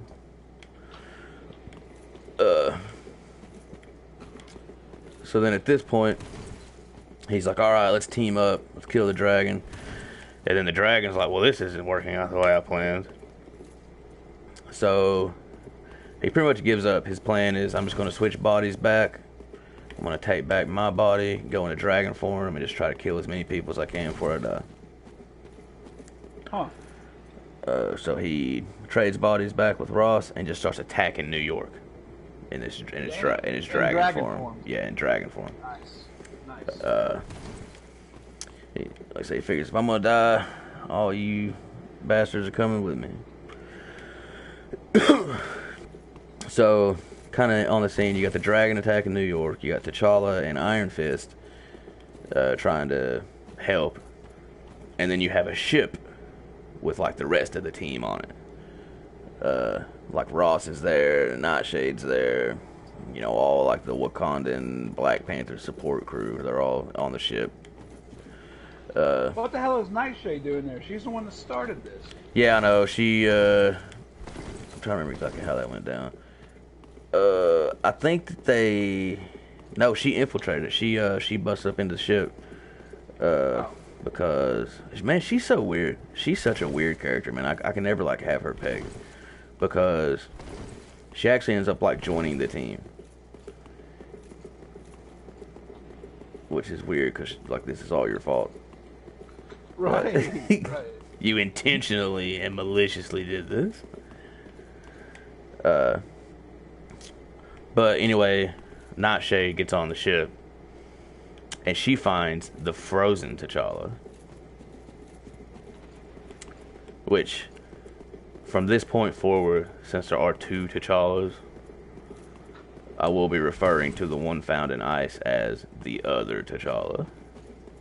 Right, but his name is also T'Challa? Yeah, it's him. It's T'Challa. Oh my god, when did that get revealed? I mean, I don't know. No, I knew it was another Black Panther. I did not know it was actually T'Challa. Yeah. Yeah, it's him. It's T'Challa. There's two T'Challas. It's got to be him from a different timeline, then. That's the only explanation. But yeah, that's pretty cool. Okay.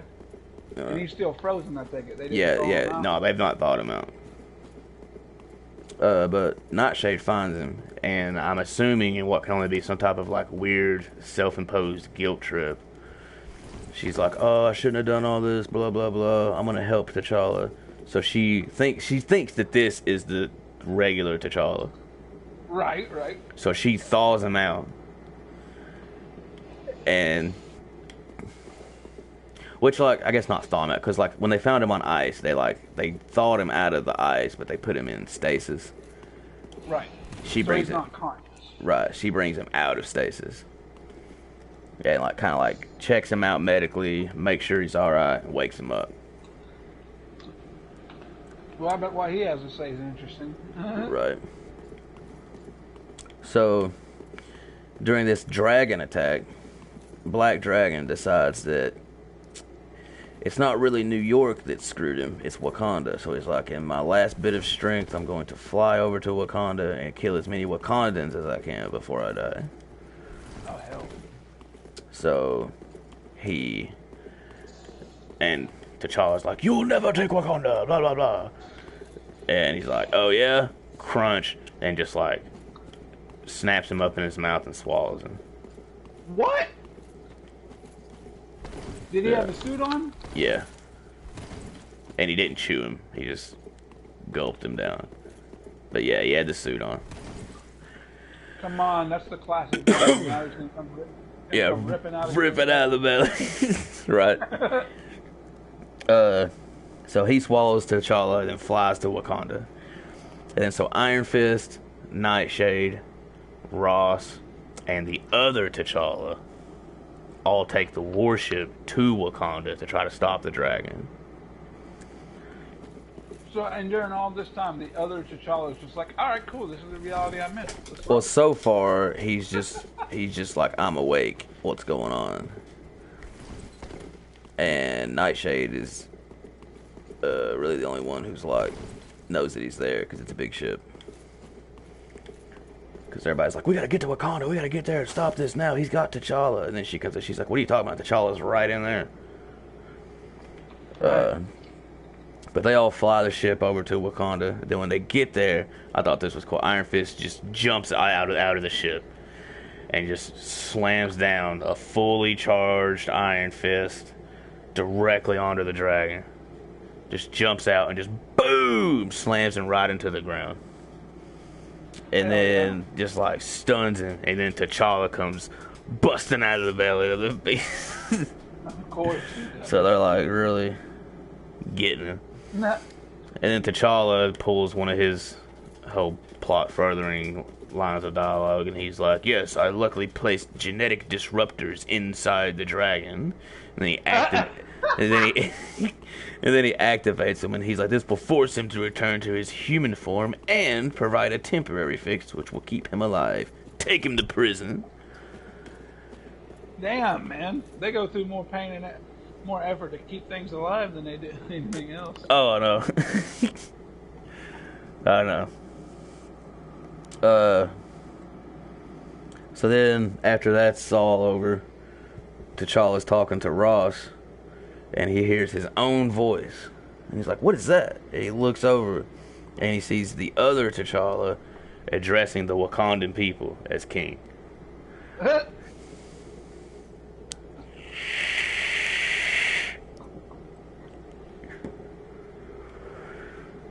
Alright. So, ex-con. So he's an imposter. They pointed at each other. Imposter! Imposter! Actually, the way they deal with it is actually... Because what's funny is that's like the Spider-Man meme. It's like, oh, you're an imposter. And they're both like doing the exact same thing. When this happens with T'Challa, they're actually both very humble toward each other. They both consider the other one to be the king. Really? Because they're like, T'Challa is the king. T'Challa is talking to me. I must treat him as the king. And they both do it. It's weird. So they're both humble. Yes. That's cool. Like the way they talk to each other. He'll be like he just got points in my book, man. That means he's not like completely egotistical either. Right. Like the way they talk to each other is crazy. Because like one of them will walk up to the other and he goes, "Excuse me, my liege. Would you mind if I blah blah blah?" And he's like, "You need," and then the other one's like, "You need no need to ask permission from me, king. Do as you wish." And he's like, "Yes, cool. Yes, that's my cool king. Thank you." Like that's how they. That's cool. Yeah, it definitely is. It's pretty cool. One thing also to keep in mind about this other T'Challa is that his personality, like as far as like the way that he carries himself, isn't like T'Challa. Like so all is he one of them the clone guys? What are they called? Skrulls? Yeah. No.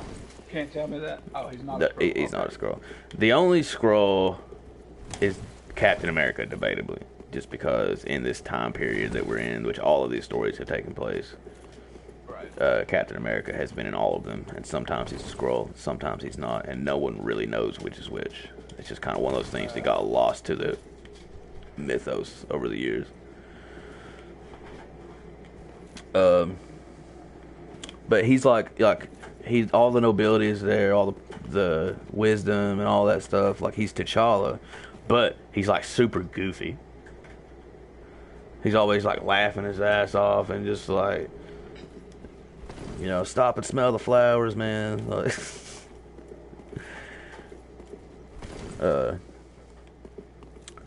okay, so anyway, XCon. We talked about them. It is kind of revealed that XCon has apparently staged a silent coup in Canada. So they have like taken over Canada behind the scenes. And they're running Canada with the intention of taking over the United States the same way. Really? Now, who is it again that you just said? Because I kind of cut out on me. XCon. XCon, okay. Yeah. And pretty much the way that people kind of start realizing this is that a lot of people all over America are getting killed, and they're people that shouldn't have been killed. They're like people like that guy was super protected. Like that guy was high up, man. Like he shouldn't have been killed. Like that guy was like a freaking super gangster that nobody fucked with. Like he had the governor in his pocket. Like he's just found dead in his car. Like what do you mean? And it's happening all over the place. A lot of high up CIA guys too. Just whop whop whop. They're all getting killed. And everybody's like, what the hell is going on? And so this senator approaches Tony Stark with this case. He's like, hey, just thought the Avengers might want to come in and help us figure this out.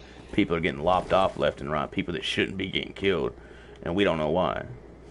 Right. So Tony's like, well, I'll look into it. You know, I'll see what's up. And he finds out that XCon is involved. So he calls T'Challa. And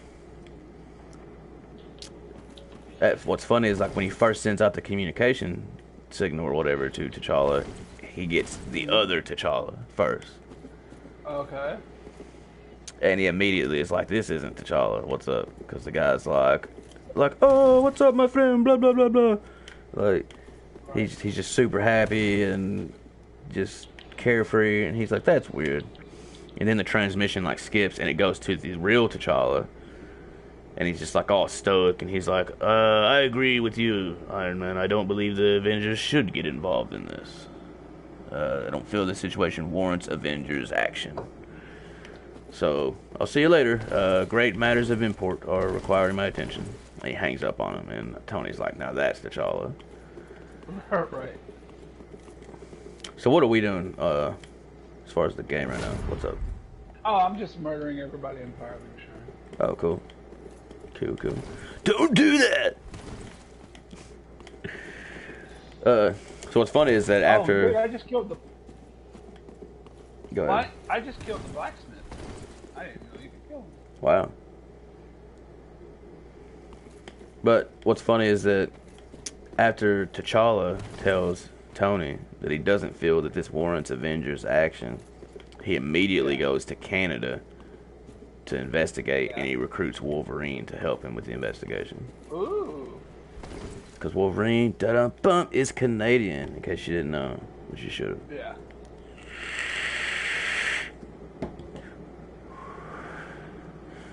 So, you got T'Challa in Canada with Wolverine. And then you have the other T'Challa who takes Ross, and he's like, we got a mission. We're going on a mission. And Ross is like, dude, you're not T'Challa. I don't know who you are, but I've been riding around in this guy's trunk for a year and a half. You're not him. Like, and he's like, come on, friend Ross, blah, blah, you know, and he's like, I don't know, I keep saying blah, blah, blah, blah, but it's just, he's like, we're going on a mission. So he grabs Ross, and they go and get Mr. Little for this mysterious quest, which I'm sure you can see where it's going, but... Right. So kind of shift back to America. Queen Divine Justice, after all that stuff went down last week, decides that she just needs to get away from the Wakandan lifestyle for a while. She's like, I'm going home to Chicago. So while she's at home, she gets a call from Vibraxis, and he's like, "We need to meet. Meet me. I'm here in Chicago. Meet me here." She's like, "All right." So she goes out to meet him, and she's attacked by an ex-con agent. Of course.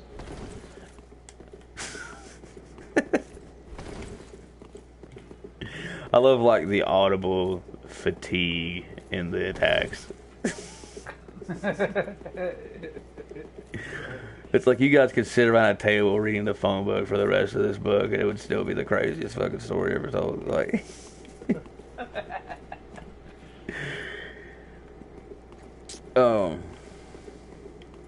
kind of a historical point that I should make, is that. Hold on one second. I want to make sure I say this exactly right because it's weird.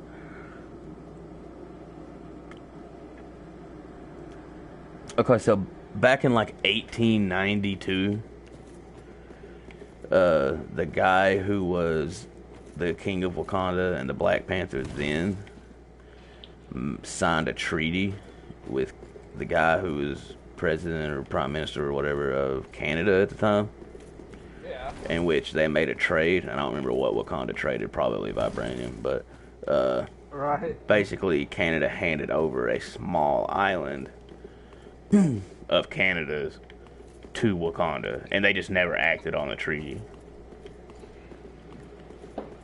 Huh. Well, T'Challa's like, I mean, they never acted on the treaty. like Wakanda never came in and was like, "This is our island now." Oh, okay. They just never did it. Then as time went on, they were like, why even worry about it? So, but now we know stuff's going down in Canada.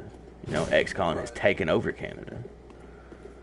So, T'Challa's like, I claim this island in the name of Wakanda per this treaty signed between Wakanda and Canada in 1892.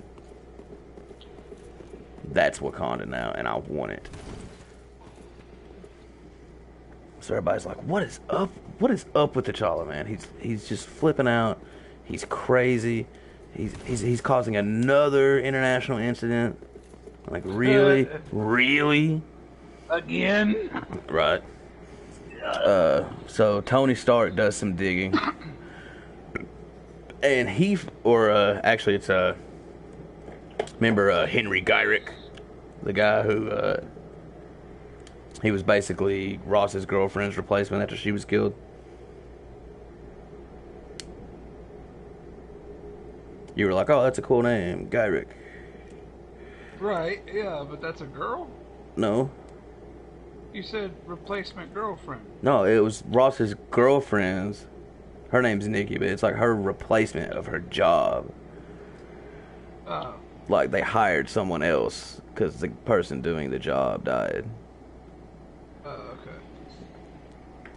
And he was like palling around with T'Challa for a little bit at the end of last week.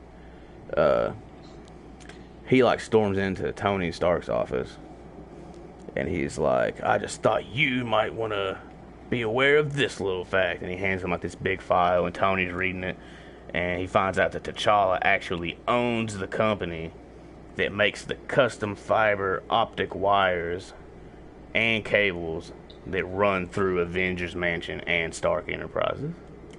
Oh, shit.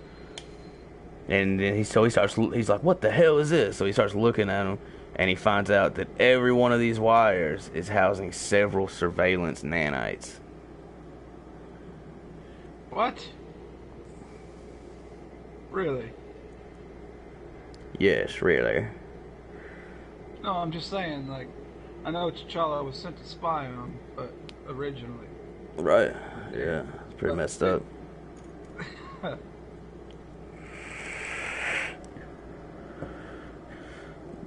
Okay, so kind of back to the other T'Challa. Yeah. Ross T'Challa. and Mr. Little. They go and recruit Princess Xanda, the has-been, for their little secret mission, and he reveals to the four of them that they're going after the frogs. They're going after King Solomon's frogs. Gotcha. And dude, one of the funniest things I've ever seen was actually this scene where they go and recruit Princess Xanda because, like I remember I was telling you, she was in hiding. Yeah. Well, she was hiding. She was working at a KFC, Uh-huh. but she had the KFC uniform on, like over all of her like ceremonial garb. So like she's still wearing like I don't know if she like doesn't understand that like those aren't blending in Normal clothes. clothes. Like, so she's got like all this crap on, and she's also wearing the KFC uniform, and she's running the drive-through, and it's so funny the way she talks to the customers. Because like this guy just instead of pulling up to like the speaker and ordering, he just rolls right up to the window. And she's like, "You fool! You have negated the procedure. You must circle around and speak directly into the chicken." Yeah, that's not obvious at all. Then like they're sitting there talking, and then somebody else comes on. They're like, she's like, "You must speak directly into the chicken, into the beak." So she's like, "Fuck this. Let's go get the frogs."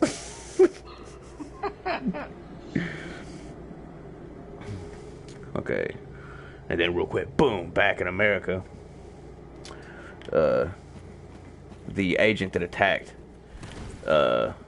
Queen Divine Justice was Danny Vincent, the guy who is defecting. Yeah. So like this was kind of part of his deal, like because they're fighting and then they're also like conversing heavily while fighting because that's what people do. And he's like, "Oh my god!" So he's like, "This matches up perfectly with my previous suspicions," and so he's like, "I'm leaving XCon," and he's like, "But I need your help." So she's like, "All right, whatever, you know, let's go." So you got they're going after XCon. Not Iron Man, but T'Challa and Wolverine are going after XCon in Canada. Yeah. And then Iron Man's just looking around trying to figure out what the hell's going on because he knows something's up. And then you got the other T'Challa and his group going after the frogs. Right. Yeah. Okay. I get all that. Now. But okay. So which T'Challa is the one that implanted the fiber optic S It's just T'Challa. The T'Challa that we know. The regular T'Challa did that Yes. back in the day, right? Okay. Yes. Now, what is prompting them to go get the frogs? Though? Like, you haven't told me what's going on. They don't really know. Honestly, everybody's just following this other T'Challa because he's leading. And he's got a plan, and he wants the frogs. But anyway, so Iron Man goes before the rest of the Avengers. He calls a meeting. He's like, as one of the founding Avengers, I call emergency meeting. He goes, news is all 79 miles of cable and wire in this mansion are bugged and have been for several years. 79 miles. And he motions for Black Panther to be expelled from the Avengers. Yeah, that's a pretty serious thing to keep once you've become an ally. You couldn't have just been like, oh, by the way, before I knew who you guys were, I did this. Right. You know? Yeah, dude, seriously. Like, I could even understand starting not to get- mentioning it at the beginning, but even like a year in, say something. Like, I'm starting to get some, like, Batman-y vibes off of this. You know? Like, this dude's got a plan for everything.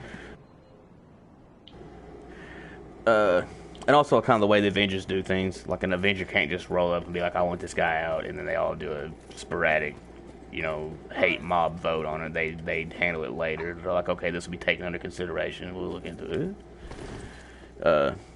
So Tony, he flies to Canada. He's like, whatever's going on, it's happening in Canada, and I want to go figure it out. And he goes to this like casino boat, which is actually like XCon's base in Canada. Disguised as a casino. Yeah, it's like a gambling boat. And then when he gets there, he finds T'Challa there doing the same thing he's doing. They're both like undercover, just coming in as gamblers. And so T'Challa's sitting there at a poker table and he's playing poker with some like Middle Eastern prince, and he beats him and wins like $33 million in cash and a jet. What T'Challa does? Yeah, Oh, I mean, these guys seriously just casually walk in and win 33 million. Like, why are you a superhero? What? No, right. dude, really? Well, I mean, I know he's T'Challa, but still. Also, it's like high stakes royal gambling. This isn't like, you know, Yeah. let's go down to the casino boat. This is like Middle Eastern sheiks and like Arabian princes and like superstars and stuff. Even to a figurehead of a country, $33 million is not a small amount of money. God. But anyways, I get that's not the point. I know. And a jet. No, but yeah, it's a lot. That's pretty crazy. So the prince gets up and leaves. He's all mad. And Tony takes his place at the table. And so Tony and T'Challa start gambling. And they're sitting there and they're talking to each other while they're gambling. Yeah, they know who they are, I'm sure. Yeah, for sure. They definitely know who each other are. But they're both, and they're talking like openly about who they are. They're not undercover. It's like they're not themselves. They're just trying not to make it seem like they're investigating. Right. And they're sitting there just like throwing money down, playing cards, talking. And Tony's like, you know, just let me in, tell me what's going on, you know, and all this. And they're just like kind of like casually arguing while gambling. And then they see at this point both of them own some type of shares of the Wakandan Design Group. Yeah. And so they both bet all of their shares. So all the shares for Wakanda Design Group are on the table. Really? Like before the betting is over, there's like $3.5 billion on the table. Dude, wow. They're just like slamming money down. And then T'Challa folds, gets up and leaves. Wait, what? He just folds. And gives Tony all of that stuff. Yeah, and he gets up and leaves. And Tony's like, "Damn it, T'Challa! I was just trying to make a point. I don't want your company. Like I'm, like, Right? I'm just trying to get you to talk to me." But he just leaves. And then like the dealer, like just out of curiosity, flips over the cards, and T'Challa had a straight flush. Really? Straight flush, $3.5 billion on the table. I fold. Well, obviously he's got something else in mind. Right. So it kind of pans over into one of the other rooms, and that prince that he was gambling with before was actually Wolverine in disguise. What? So like none of that money, not the 3.5 billion with Tony, but like the whole thing with like the 33 million and the jet and all that, like none of that was real. Right. It was Wolverine in disguise. And so Wolverine, as a disgruntled loser, he like rolls in and he like infiltrates like the unauthorized areas of the ship. And he takes one of the IT guys hostage, gives him a disc. He's like, put this in the computer. And he does. And then that uploads all of the software, or it uploads the software that sends all of their info to the Wakandan satellite network. And it reprograms all of their like palm print scanners on the unauthorized doors to only work for Wolverine and T'Challa. Oh, dude. Because this is a heist. They're there to steal something. T'Challa and Wolverine showed up to steal something very valuable. And they're breaking into this vault when Iron Man's like, I've had enough of this. And he puts the suit on. Do they know that that's the Russians like hideout, right? Yeah. Okay, so But why Tony, does Iron Man have to... because he's pissed because they won't tell him what's going on. Oh, okay. And he's like, you got all this stuff going on. Like, it turns out that you own all this company that makes the wires for us and blah, blah, blah. And you've been spying on us. And he's like, we're going to have a conversation, damn it. And you're going to tell me what's going on. And T'Challa's like, no, I don't think I will. And so he leaves. But they're and he meets up Wolverine. They're breaking into the vault. And Iron Man comes up into the vault, like through the floor, and then busts out the door. And Wait. What? Say that again. They're breaking into the vault. I'm sorry. It's just like you're segueing a lot of information, and I was fighting. I know. I'm just. There's the times I don't understand like what it is you want me to repeat because it's a lot. Like. Also, like, what's with the game? Like, what are we doing? I don't know. You said to give you a minute because you were looking at something with the covenants, and then now you're fighting things.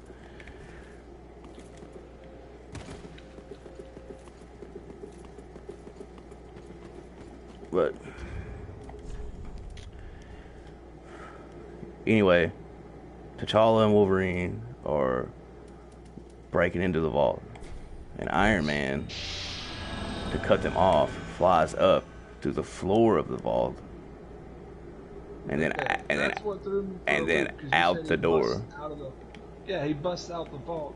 That's why I didn't quite catch that. Like, how the hell did he end up in the vault to begin with? I didn't know he was in the vault. Yeah, he busts up through the floor. It's like one motion. Boom, up to the floor. Boom, out the door. So he starts choking Wolverine. And he's like, what are you guys looking for? Like, you're going to tell me.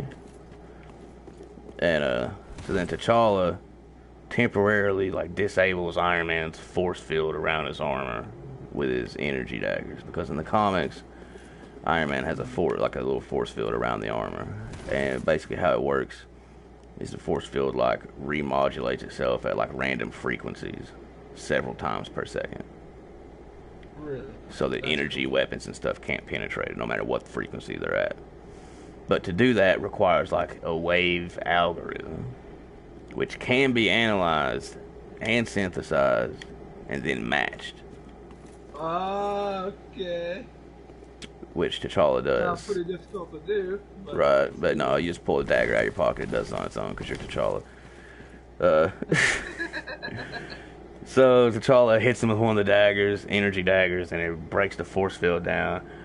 And then they start fighting. He's like tearing pieces of it away with the claws, and then Wolverine attacks him with the claws out. Tearing pieces of the armor off, of Iron Man's armor off. Yeah. Dude, I want to see that. You know, that's a fight I never even envisioned. Imagine Wolverine versus Iron Man. Oh God. Yeah, dude. That would be an awesome fight. It's pretty nuts, right? Well, all I gotta do is read the comics. So let's say Wolverine attacks Iron Man as well. And he's just like going crazy with his claws out. And then him and T'Challa escape into the vault. They grab a suitcase, which was the thing that they were looking for. And then they jump down the hole that Iron Man made when he came in. And they take off. And this is a crazy moment, too, because before they leave, they're, like, in the vault, and T'Challa pulls out his phone and calls, like, the mayor of this little tiny town called Palo Santana. But that's not important. But he calls this tiny town, and he's like, hey, did you guys get those dump trucks that you needed? And they were like, yeah, we did. Like, you know, we really appreciate it. And he was like, all right, cool. And Wolverine's like, what are you doing? Like, we're trying to pull off a heist and you're giving away dump trucks? Like, Right. like what are you doing? I mean, that's my reaction to. And you wonder why I have a hard time following this. None of this shit makes any sense. Oh, no, dude. What the hell? Right. It's like, yeah, so I was going to make some pancakes, and then the dog shat in the cat's litter box, and then I woke up with a yoo-hoo in my hand, you know? It all makes sense. It's actually more like, so I was brushing my teeth, and then I walked into the living room, and I saw the bathroom mirror watching TV. Yeah, What? What? Okay. So it's like you're giving away dump trucks.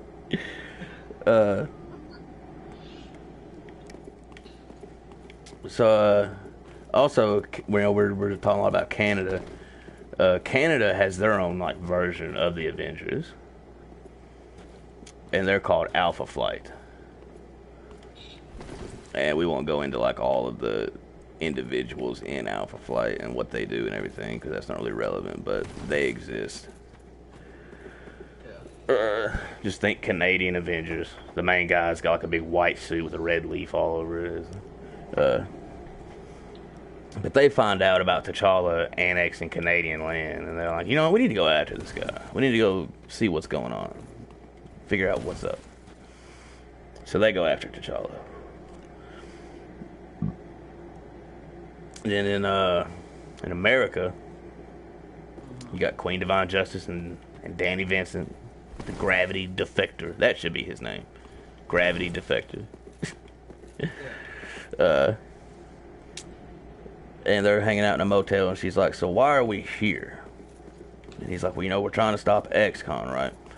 And she's like, yeah. He goes, well, you know, like, they took over Canada, and now they're trying to take over America, and I got somebody that needs help. And she's like, who is it? And then dude walks in, and it's George W. Bush. What? You know, like, this is the president. They're going to take over America, so we got to protect the president. And we got to hide him. And George Bush and Queen Divine Justice instantly start like debating minority health care, even though there's like serious shit going on. Because that was like the first thing. She's like, it's you. And he's like, yeah. She goes, you know, I really didn't like this motion, blah, blah.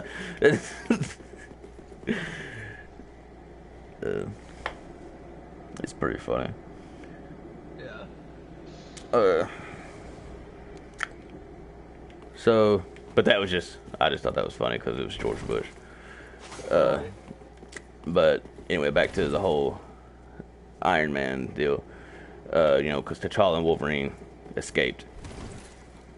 And yeah. Iron Man reveals that before he busted through that vault, he actually flooded the vault with an ionized mist containing billions of microscopic particles that he can track as long as one of those T-Rex appeared. as long as one of those particles is clinging to either Panther or Wolverine. I feel like this is a very elaborate game of chess where the pieces are just like they're written in after the move is made. Checkmate. But then let's look at this. It's like, wait, what? What do you mean checkmate? All right, we got 45. We got 45 points, 45 days. Day 45, T'Challa wins. What happened the day before that? Right? All right. No, it's more like here's checkmate. But 2 weeks ago, I rigged this board with magnetic chips with a preset memory that allowed me to know exactly what you were going to make.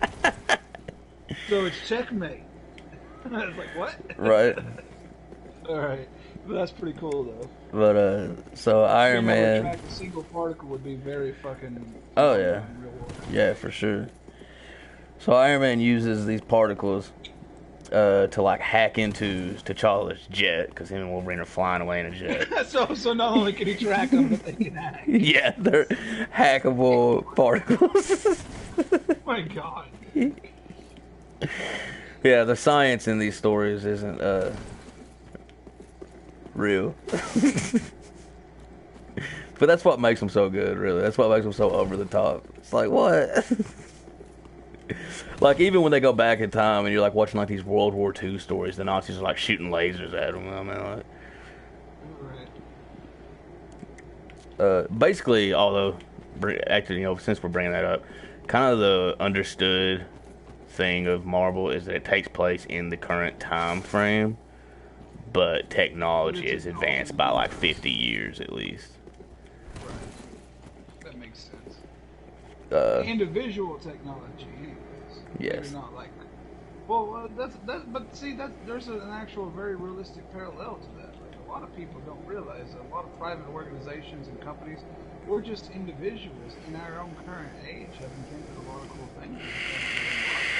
I mean, dude, there's hover bikes, there's jetpacks, there's all that. Yeah, you know, for sure. There's a jet board. There's a guy who's I showed you that, the Green Goblin board, basically. Yeah, the glider. Yeah, the glider. Yeah, the dude he had an actual functioning Green Goblin-like glider, and it actually allowed him to fly. It's crazy. Dude, that would be my main conveyance everywhere I went. Oh, hell yeah, dude. I'll see you in I an mean- hour. I'm gonna hop on the glider. Right. One malfunction and you're dead, but it's still fun. Just keep it low and slow. Right. No, man, the first thing I'd probably do is like, all right, I'm gonna go to New York City, and I'm not gonna take the stairs. And Right. Like, watch this. You ever heard that saying, leap tall buildings in a single bound? Well, Right. So Iron Man uses his hackable, trackable particles. the hackable track. But he hacks into T'Challa's jet and locks up the controls and crashes it into the ocean. No, what?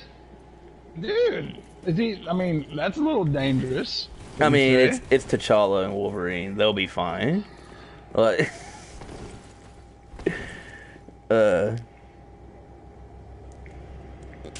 I mean, yeah, it is dangerous, but at the same time, like, who you kidding? That's not going to kill either of those guys.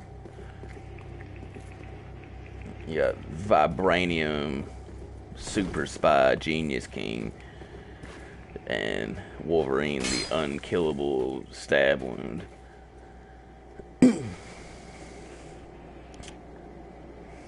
Right, fair enough, but still. Right. Oh, yeah, it's definitely... The intent. It's definitely pretty intense. That's for sure. Like, whoa! Okay, so remember I was saying the other T'Challa and his group were going after the frogs? Right, yeah. Oh, shit. And she's like, it's honestly to the point to where he must be in crucial pain right now. The fact that he's even standing up is a testament.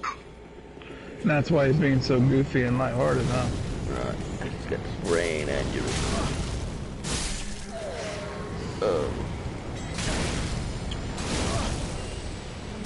So, back in Canada, Iron Man fishes Wolverine and T'Challa out of the ocean, or tries to.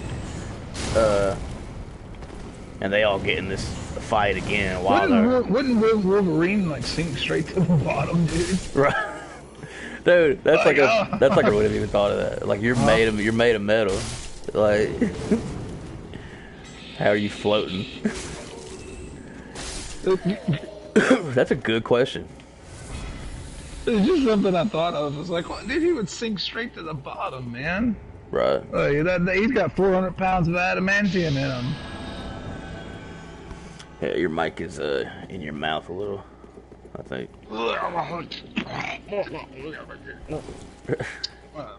But yeah. Also, something funny about Wolverine is, because he's made of metal, and the main guy that they fight against is Magneto. Right. And it's like he has manipulative control over the substance that coats your bones. Right. And That reminds me. I want to watch the X-Men movie. I wonder where is a good place to watch. They're not on Netflix or Hulu or Disney. yeah, it's because of the whole Disney acquisition of Fox has got it all up in the air right now. They'll end up on Disney Plus eventually. They're just Yeah, but waiting. X-Men is such an older series, man. They shouldn't be worried about that. I know, but I mean, it's not that they're worried about like continuity or anything. It's just that there are previous contractual obligations that need to run their course before they can put those on their streaming service. Yeah, what's funny about the X-Men movies is that Wolverine is always just like, his plan is always like, I'm gonna charge Magneto. Like, that's always the plan. And they're like, Wolverine, Magneto controls metal. You have metal coated bones.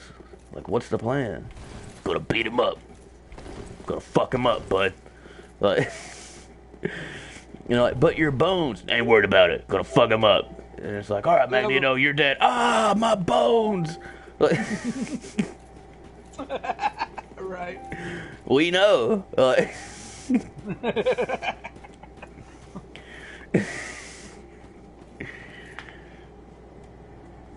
there actually was a comic book a long time ago.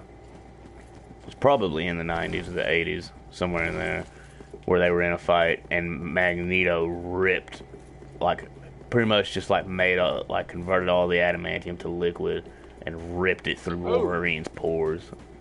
Oh, really? Yeah. Oh man. Yeah. Like the artwork on it is disgusting. You're just like, oh. Did he ever recover from that? Oh yeah, Wolverine recovers from everything. Dude, that's not even the tip of the iceberg on the shit that Wolverine has been through. No, I get that, but what about the adamantium? He's no longer. I mean, they fixed it somehow later. I don't know what happened, but yeah, like they fixed it. Right.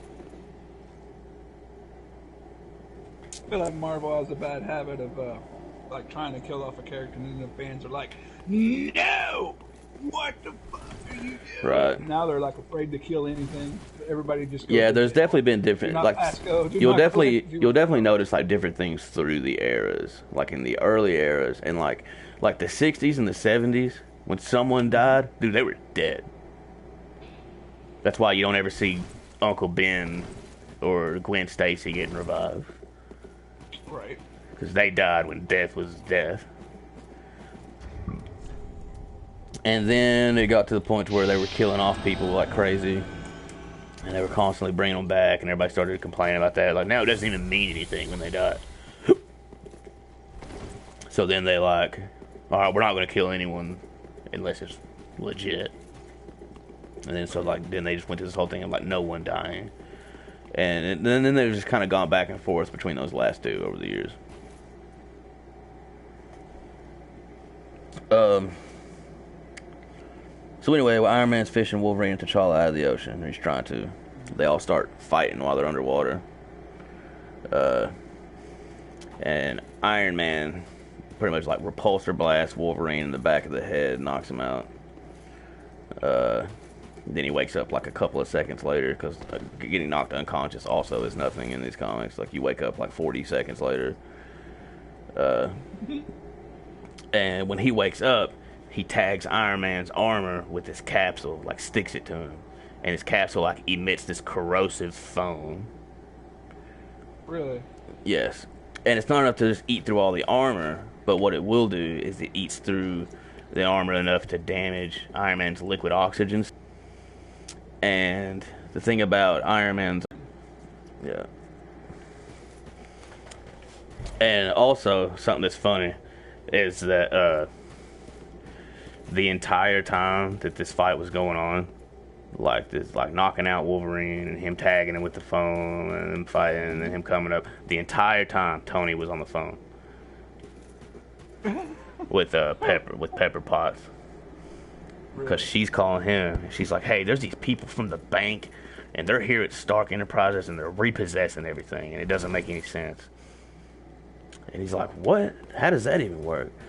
And then, like a lot I told you, man, I put magnetic chips in your chessboard. Right. 2 weeks ago. Well, what happened... Wait, is he dead? Like, did he get blasted by this warship? Did it kill him? No. Okay. But he's getting blasted. Yeah. Yes. So basically what happened with the whole, like, bank repossessing all their stuff and everything, it goes back to the whole dump truck phone call. Oh, okay. And here's what happened. This little tiny town called Palo Santerra, they had a large amount of these local berries. That's, like, how they get their money, is that they farm these berries and then, like, ship them to cities to sell. They're called gravel berries. I don't really understand the significance of that, but that's just what they're called. But anyway, they had no way to get these gravel berries to the market. And so because of that, without the berries, the market price of those berries skyrocketed. Right. So then all of a sudden, someone donates 300 dump trucks. Well, now we can transport the berries, in which you've just created a handful of instant billionaires. Right. And all these little instant billionaires in this tiny town, they all banked at the same bank. Oh, okay. And this bank And this bank now has the resources to take over another bank in a hostile takeover. Oh. And the bank that they took over is the bank where Stark Enterprises uses. So is that why it folded? No, that was just so that they could go and hit the vault. Okay, no, I was just wondering because, like, if he folds and gives Tony Stark everything, he's about to take it back from him anyway. Right. But no, that wasn't that. But this bank that got taken over, desperate for cash to try to prevent the hostile takeover, calls in all their loans. And Stark Industries, or whatever, Stark Enterprises, had a huge loan out because they were doing a massive, like, expansion. And they didn't have the cash in that specific account to cover that loan right off the rip. Oh. So this bank is like, we're taking all your shit. And to avoid, trying to figure out what to do with it all, they gave temporary receivership to the man who just made them all billionaires, T'Challa.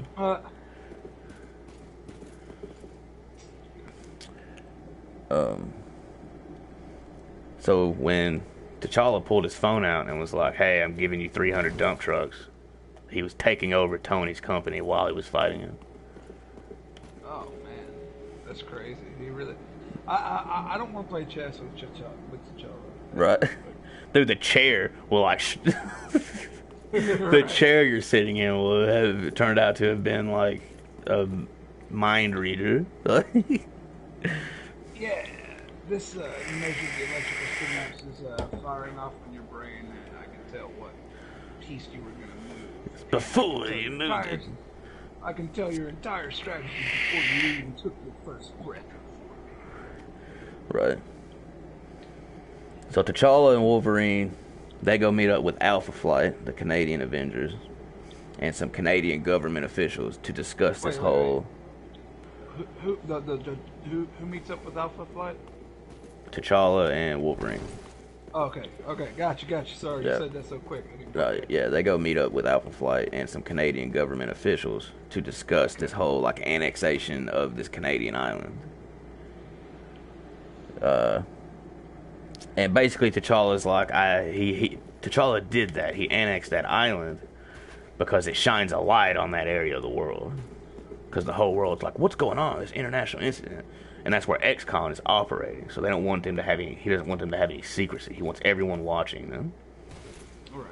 And so that's why he's doing that whole thing with the island. Gotcha. He shows no intention of giving up the land for the time being at all. And then he moves Wakandan forces into the island. So while they're all sitting there talking about all this, Wolverine grabs the suitcase and he's like, well, I want to know what's so damn valuable in here that we went through all this for. Right. And he opens it up, and it's the other King Solomon frog. Really? So now T'Challa has a frog, and then the other T'Challa has the other frog. Why are they both going for this? What do they know that we don't? No. Right. So Iron Man is back with the Avengers, and he's talking to Wasp. And as chairman, she tells Iron Man that they're going to table the discussion of T'Challa's expulsion until they have all the facts. Because her whole thing is, she's like, there's something going on here between you and T'Challa and all this crap that the rest of us aren't seeing. And she's like, and there's also the matter of the fact that you both now own each other's companies. So that's kind of stinking this up a little bit. She's like, here's what I think. She goes, I've known you both for a long time. I think that you are both working together, trying to take care of some major problem in secret, and you think that the rest of us are either too straight or too stupid to help. And she's like, and maybe you're right. She goes, but if I find out that you're using the Avengers to one-up T'Challa, there's going to be 2 names on that expulsion.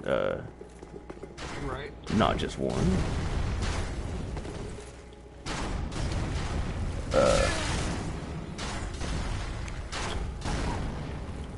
Getting shot at by these archers.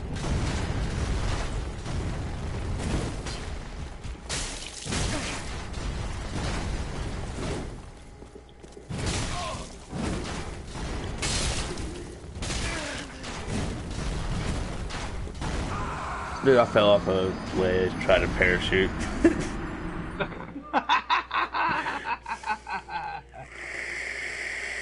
No, wrong game, bud. Wrong game. Okay. So, Danny Vincent, Queen Divine Justice, and George W. Bush, they're trying to find somewhere to hide. And she's like, why are we hiding the president anyway? And he tells her that it's because of this whole ex-con thing. He goes, here's what everybody doesn't understand. He goes, yeah, there are these people who are saying, yeah, ex-con took over Canada and they're trying to take over America. He goes, what y'all don't realize is that they have replaced the Canadian Prime Minister with a duplicate. God, dude, it just keeps going and going. And he goes, and they have a duplicate of George W. Bush. And this is the real one, so we're hiding him. I mean, it does keep going on and on, but if you really look at it with a critical eye, there's a common theme. People are being replaced. Right.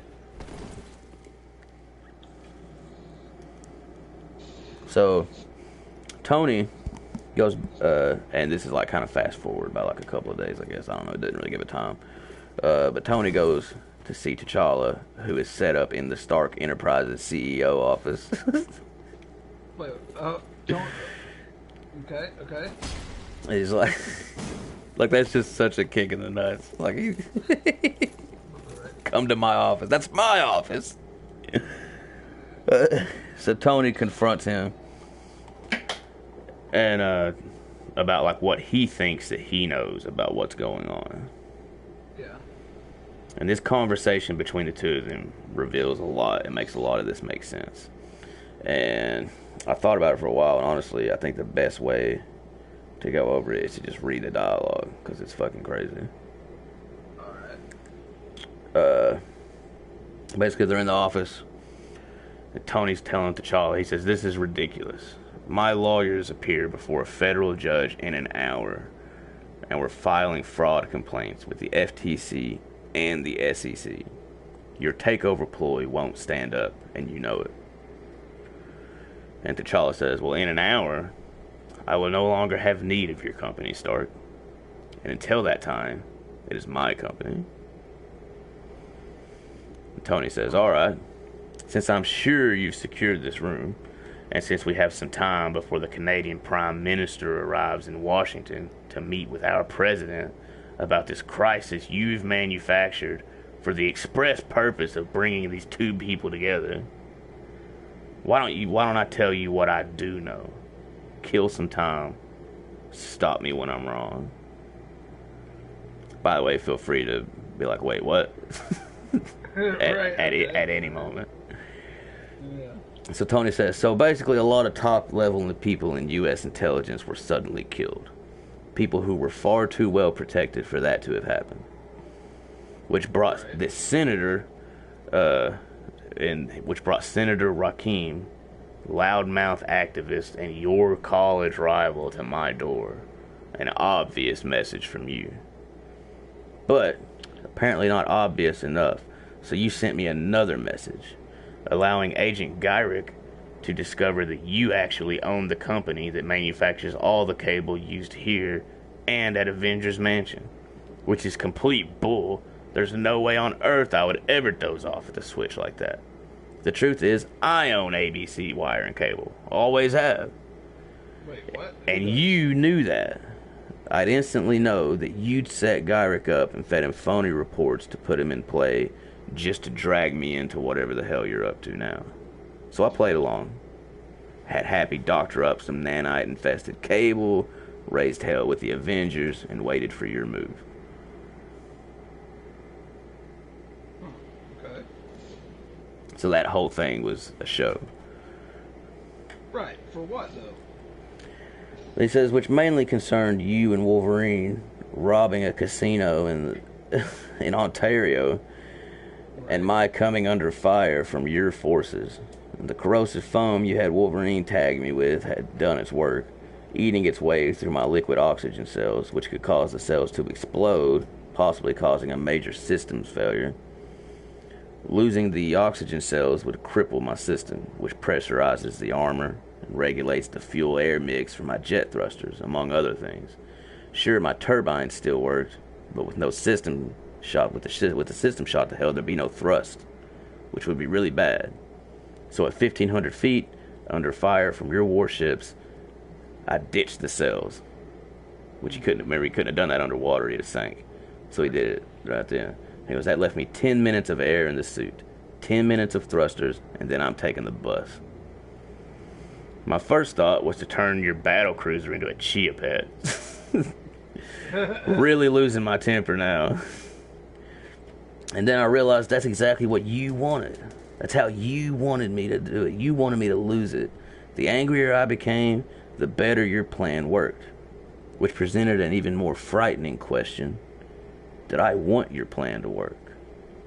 Whatever it was, or had you finally gone off the deep end? And I thought about it. And when I really gave it a second, it occurred to me, the enemy had no face. Yeah, a couple guys on a boat, some guy that runs a casino. That's not enough to get T'Challa out of bed. So suddenly I stopped looking at you and started looking for the enemy, the real enemy. What all of this has been about since day one. Earlier, I had disabled your command and control capabilities, your comm link, your satellite network. You were cut off from your troops and finally had no way to track me, which meant I no longer needed to be there. So I decided to invest my 8 minutes, 19 seconds of jet thrust remaining on testing a theory in Ottawa at the office of the Canadian Prime Minister. He says, it was almost a religious experience. For the first time since I've known you, I finally felt like I understood you. So then the scene kind of like cuts to the office of the Canadian Prime Minister. And it's Iron Man. And in that office, at the desk of the Prime Minister, it's White Wolf. What? Okay. What's he doing there? Tony says he introduced himself as Hunter, the White Wolf. And then in this scene, White Wolf's like, good evening, Iron Man. What on earth took you so long? He says, traffic. I suggest no sudden moves. He says, oh, I rarely move suddenly, Iron Man, but when I do, it's a sight to behold. Would you like some tea? Must be frustrating. All that technology, all that raw power, all that raging testosterone, and still T'Challa eludes you. It must annoy you to no end to face an intractable problem your repulsor rays cannot solve. And Tony says, yeah, I'm annoyed, but I'm here. And he says, you're only here because T'Challa wished it, as am I. My dear man, I am T'Challa's older brother, adopted by T'Chaka, the Great King. No one on the planet knows the man better than I do. Thus I can state with some authority, he's played you like a tune. So then Tony, kind of like back into the Tony and T'Challa scene where they're talking. Tony says, because there is no ex-con. Not anymore.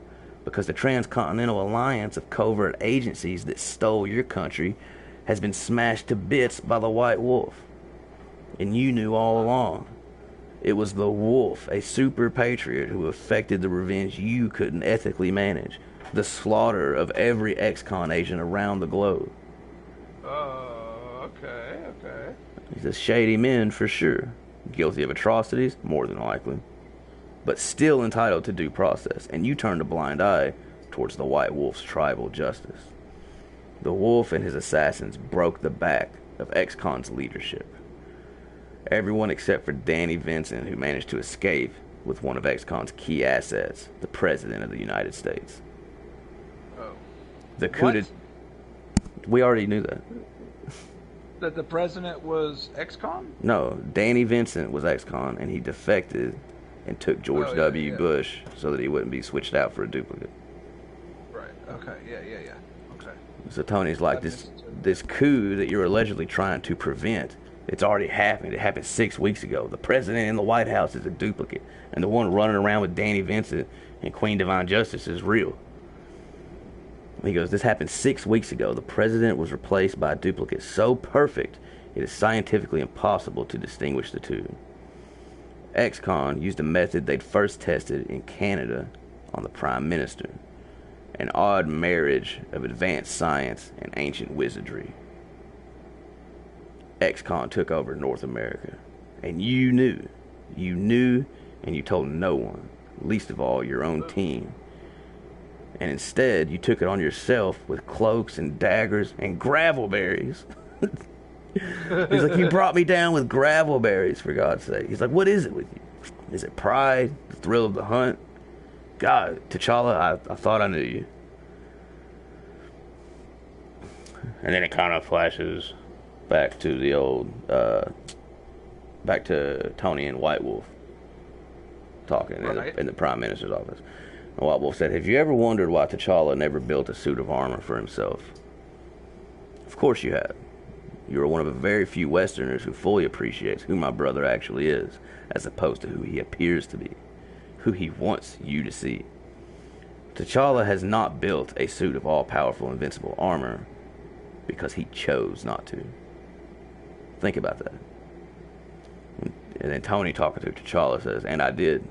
I was thinking about it when White Wolf decided apparently that our tea was over. Because that's when Hunter introduced me to his tribe. the Hatu Cesare, the Wakandan Dogs of War. He goes, with my force field disabled, their high discharge plasma batons caused a variety of damage, and they were too close in for repulsors, and the insulation on their costumes minimized static fields and plasma venting. Boot jets were a no. Christmas tree all lit up, and they knew exactly where to hit me. Overall, I'd say the lady was clearing her throat. The fat lady was clearing her throat. So they beat up Iron Man. They throw him out the window. He like lands in the street, and he's laying there all fucked up. And White Wolf is like standing over him. He says, "You pompous, arrogant Yankee imperialist warmonger, you dare to place your filthy hands on the jewel of Wakanda, Wakanda Design Group. We built your Quinjets. We improved your worthless, feeble security. And we have befriended you, and all America has done is take, kill, and exploit our brothers.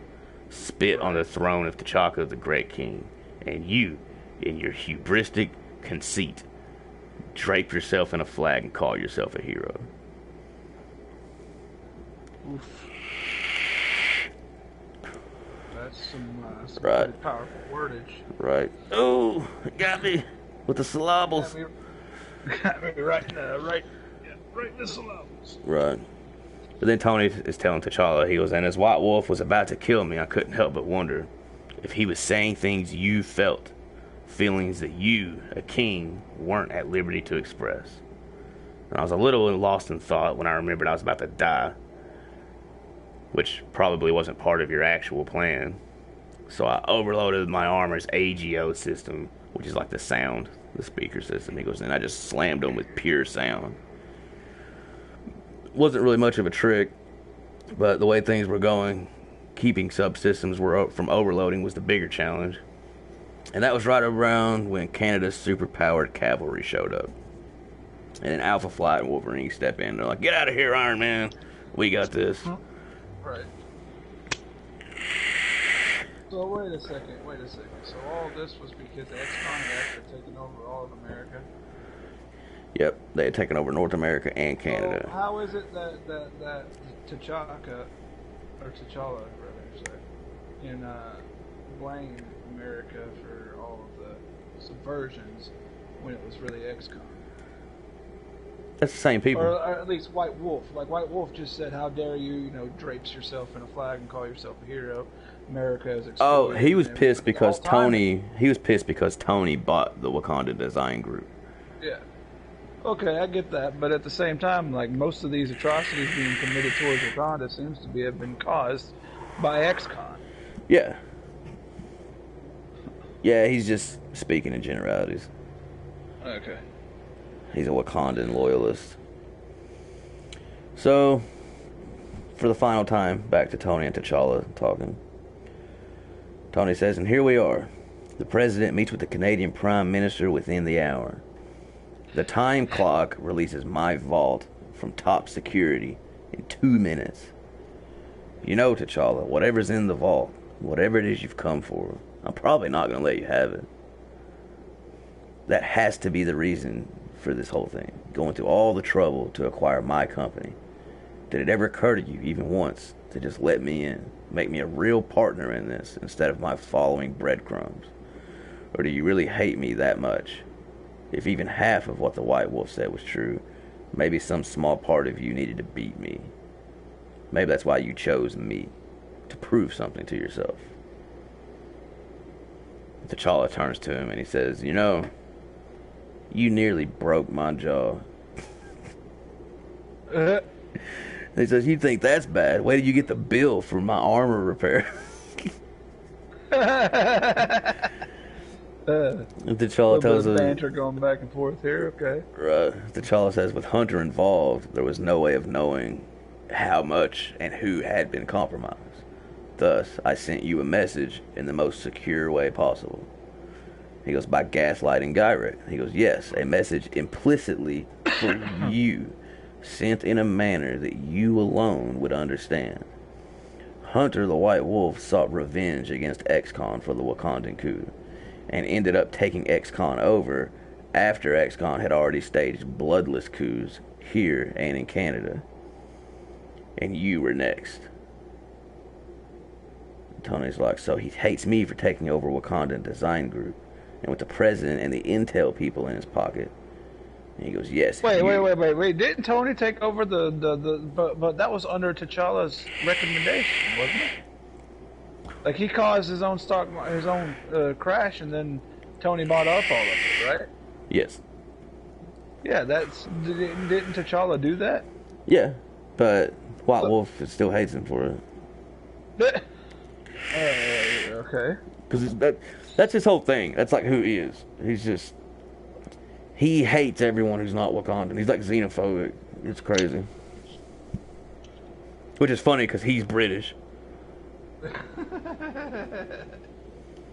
I'm just having a hard time following why White Wolf's got a stick up his ass about something that Tony did at the behest of. At the beheading. He needs to be take heeding of my words. Take headed heed. Okay, yeah, you know. But yeah, so Tony's like, so I was next. Hunter hates me for taking over the Wakanda Design Group, and with the president and the intel people in his pocket, I was in grave danger. He says, you know, T'Challa, maybe a phone call next time. T'Challa says, you know, we have no time to lose. We must get to Washington immediately. Alright, now what vault? What are we talking about? There's a vault in the office. In the office of Tony Stark. Yeah, it's on automatic lockdown because of the whole thing, but the timer turns off in like 2 minutes. Right. Okay, but I'm still trying to figure out what in the hell T'Challa is doing. Are they still trying to take out X-Con, or is X-Con fully defeated here now? X-Con is fully defeated, but before White Wolf and his group killed them all, they still staged the coups. Okay. So there is still a false president and a false prime minister of Canada. Okay, so this is the last step. Right.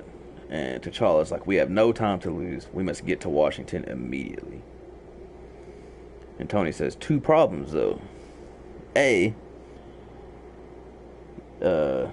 hold on. Okay, so this is how they did the duplicates. Go ahead and reveal that. Alright. Get that out of your brain. The frogs. Remember, one of them brings people from other portions in time, and the other one sends them back. Yeah. Okay, well, X-Con figured out a way to target people, specific people in specific times with the frog. And so what they did was that they would bring, basically they kidnapped the president, used the frog to bring the president from like 6 minutes in the future, and when he arrives, he's super disoriented and susceptible to like hypnotic suggestions and shit. Right. So it is the president. Great. It is George Bush, but he's not in possession of his faculties. Right. And the same can be said for the Prime Minister of Canada. So that's where the duplicates are coming from. Okay. But they have the frogs. T'Challa has one, and the other T'Challa has Right.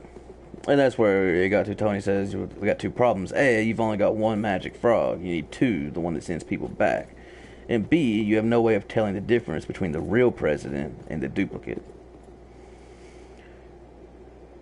And then the other T'Challa and his whole group walks into the office, and they're like, he's like, oh, but I am the solution to both of those problems, because I have the frog right here. Right, okay. So now they have both of the frogs. And they're like, so how are we going to get to Washington?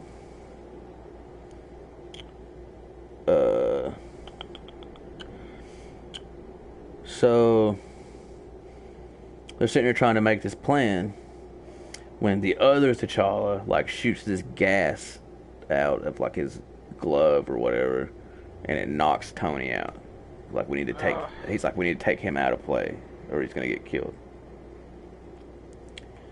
And see, the reason that they're doing all this with Tony, you know, they were saying you were in grave danger. We had no idea of who was, you know, susceptible and who was, you know, compromised and all this. It's because there's another Tony, and they don't know which is which. Which we haven't seen him. Everything we've seen of Iron Man up to this point has been Iron Man. But I know, but holy shit! Yeah, you know how much confusion this would have. You know what? You know what? I'm over it. Just send me to Gulag. I'm over it. You could have told me this a long time ago. What? The fact that there was another Tony. But that wouldn't have meant anything until just now. It would make me understand why Tony is getting treated this way. Right. But anyways. So they knock Tony out, and then they leave to go save the day. Can we do some like Conan, or something a little bit more simple next? You know, After this, we're doing Daredevil. After the Black Panther series, we're going to do a week on Daredevil. I don't mind it, but next time I will be doing more research. I'm going to read these myself. That way, I'm not like who, what, and how many kitchens are we? Like, are we making a grilled cheese sandwich here with, you know, like what's going on? Yeah, just go into the app and get on the library. They're right there. Yeah, I think that would be cool. Actually, I would like to have a. You know, I've been talking to Morecat about jumping in on the Daredevil one, and he's gonna read them. And if we all read them, then it would be a lot. I think it'd be a cooler discussion. Or if at least one person read them, then you'd have two people that read them, kind of talking to the one person that didn't read them. Something. So Tony's knocked out. Everyone went to save the day. So the other Tony shows up in the office after everyone's gone, and he sees himself knocked out on the couch, and he sees that T'Challa has been inside the vault. And when the hell did he even get like pulled from the future or past or wherever he got pulled from? I don't know. Like this is. I really don't know. 3 years ago, because I mean, who knows? So it doesn't say. It doesn't tell you. No. So he goes into the vault. He's like, I'm about to stop T'Challa. So he unveils Iron Man's new stealth suit. Boom. Goes after T'Challa. Okay, then the real Tony wakes up, grabs his regular armor, takes off after T'Challa. Okay. So You got all these people converging on Washington, D.C. at kind of the same time. So Queen Divine Justice and Danny Vincent are sneaking the real George Bush into the White House through like these underground tunnels when they run into T'Challa. And he tells them where to take the president. He's like, take him here. I'm glad you guys made it. We're going to get all this sorted out. But then T'Challa is attacked by the other Iron Man in the stealth suit. Hell. And like, this isn't just a stealth suit either, by the way. It's a stealth specifically designed to fight Panther. But if he knows what Panther is doing, why is he attacking him? Because this is the other Tony. Who has different motives, I guess. Yeah. Well, he's under the hypnotic suggestion of X-Con. Okay, cool. That part, that's important. That's an important divulsion here. Well, I told you that the duplicates were when they arrived, they were. Yeah. Okay, gotcha. So it's XCOM Tony. Gotcha. Yeah. Even though all of XCOM's dead, all these duplicates are still have this agenda in their heads. Right. They're still raising hell. Right. And basically, what it is in their head is that the duplicates are real, and the real ones are the duplicates. Right. Classic. Right. So as I was saying, this suit is designed specifically to fight T'Challa. And the real Tony designed this because he does that. Everyone's got a suit of armor ready to go in case you raise hell. Right. Let's see, this suit releases plasma discharges powerful enough to bring down Thor every time it comes into contact with vibranium. Oh, wow. So that's like his big ace in the hole. Like, you can't fight me because every time you hit me, it's just whoosh. That's crazy, dude. That's crazy.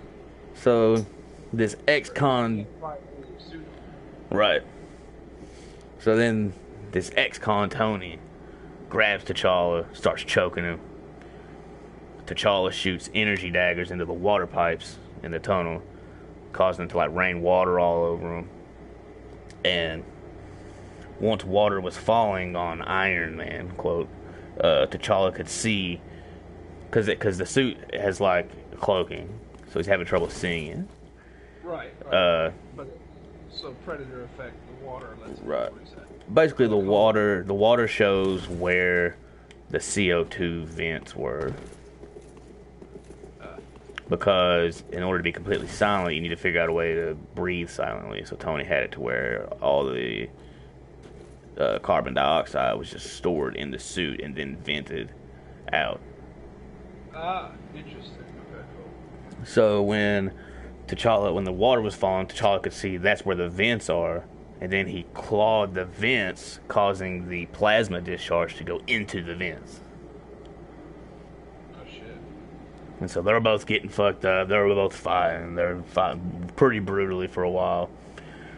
And T'Challa pulls out this little box thing. He calls it a negator pack. Basically, it's something you could slap it on the armor, and it could shut down Tony's artificial heart. Damn, dude. And so, quote, Iron Man grabs T'Challa, and he's like, well, you won't activate it. So he grabs him and flies him way up into the air. So then they're both like hundreds of feet up in the air. And he's like, you can't activate it now because it'll kill me, and then I'll drop you. Oh, so the negator will deactivate Tony's artificial heart, thereby killing him. Yeah. Oh. Shit. So they I just didn't realize it was lethal necessarily. Yes. So they fly up into the air. Marvel, it gets real serious when the lethal start coming. Right. So they fly up into the air. And then T'Challa's like, I'll call your bluff. Boom. Activates it. Stops his heart. And they both fall through the roof of the White House.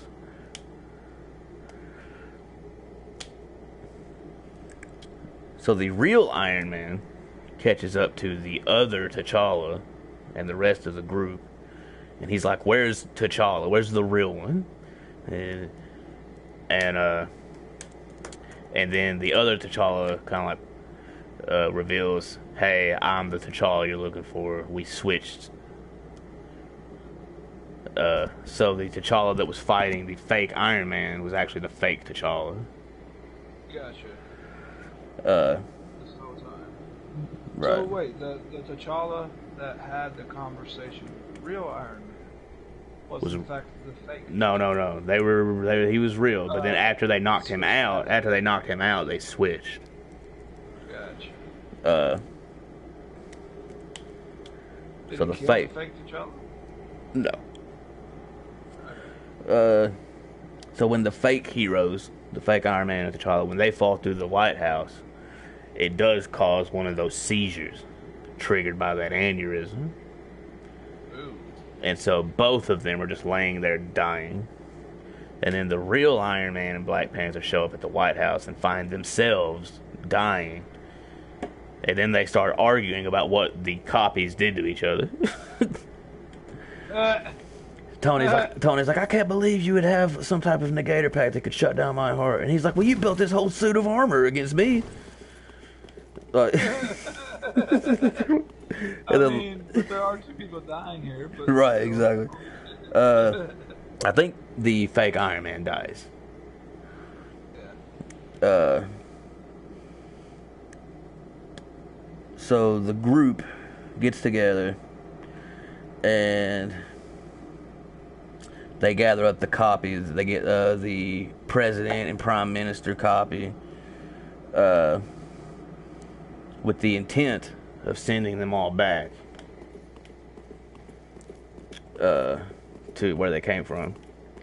When Agent Henry Gyrick and his legions of government officials storm in, and they're like, not so fast, we're confiscating these frogs. Which it is worth noting that they actually did send them back. That's what happened actually. The fake Iron Man, I don't think he either died or he got sent back, or he got sent back and then died, or he died and then got sent back. Some combination. He's out of our hair though, for all intents and purposes. Right. And so is the fake president and the fake prime minister. So that's all done. The only remaining duplicate is T'Challa's duplicate, which is a little different because that didn't come from XCOM. That still hasn't been explained. Yeah, he was in a block of ice. So they come in and they confiscate the frogs, and Gyrick, being an idiot, just throws the frogs into a briefcase and slams it shut, which triggers the frogs. Oh, dude. And it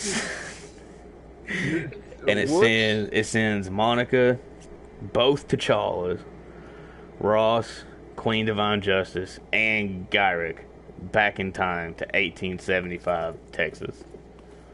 Dude, what the hell?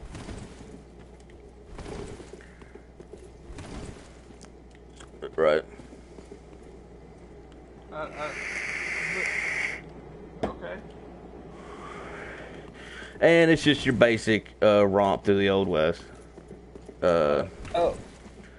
I mean, not a whole lot of significant things go down while they're back in time as far as the story is concerned. It's just like another obstacle. They're trying to figure it out. There's a whole lot of things about like, oh, you guys got black people in your team. Like, what's going on? I mean, there's superheroes back in 1875 then? No, but they're just walking around town as a group, and everybody's like, what's those blacks doing with them whites? Oh, right. Like,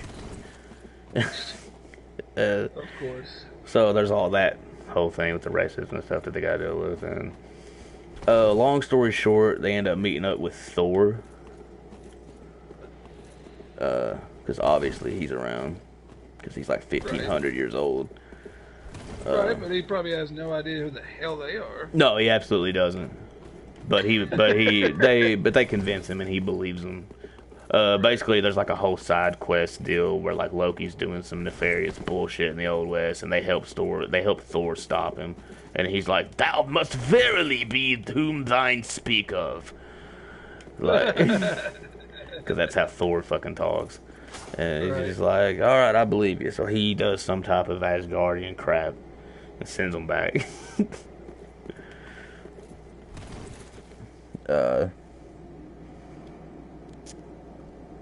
So when they all get back, they're in Wakanda, Queen Divine Justice and Vibraxis break M'Baku out of prison. The man ape. They break man ape Yeah.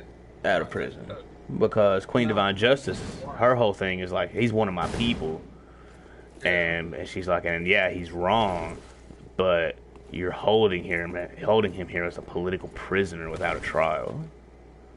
Okay. And I don't feel that that's right. So she breaks him out and she makes a deal with him. She's like, all right, man ape, I'm going to let you go, but there's some conditions. And he's like, well, I'll obey you. You're my chieftain. And she's like, number one, you must not harm T'Challa. Number two, you will immediately go back to the Jabari lands and you will return here at an agreed upon date to stand trial for your crimes. And he agrees. Okay. So Cool. they break him out. He takes off. Okay, the other T'Challa, he's walking around and just kind of like loses consciousness due to this aneurysm he's got. Damn, again? Yeah, so the group puts him back in stasis.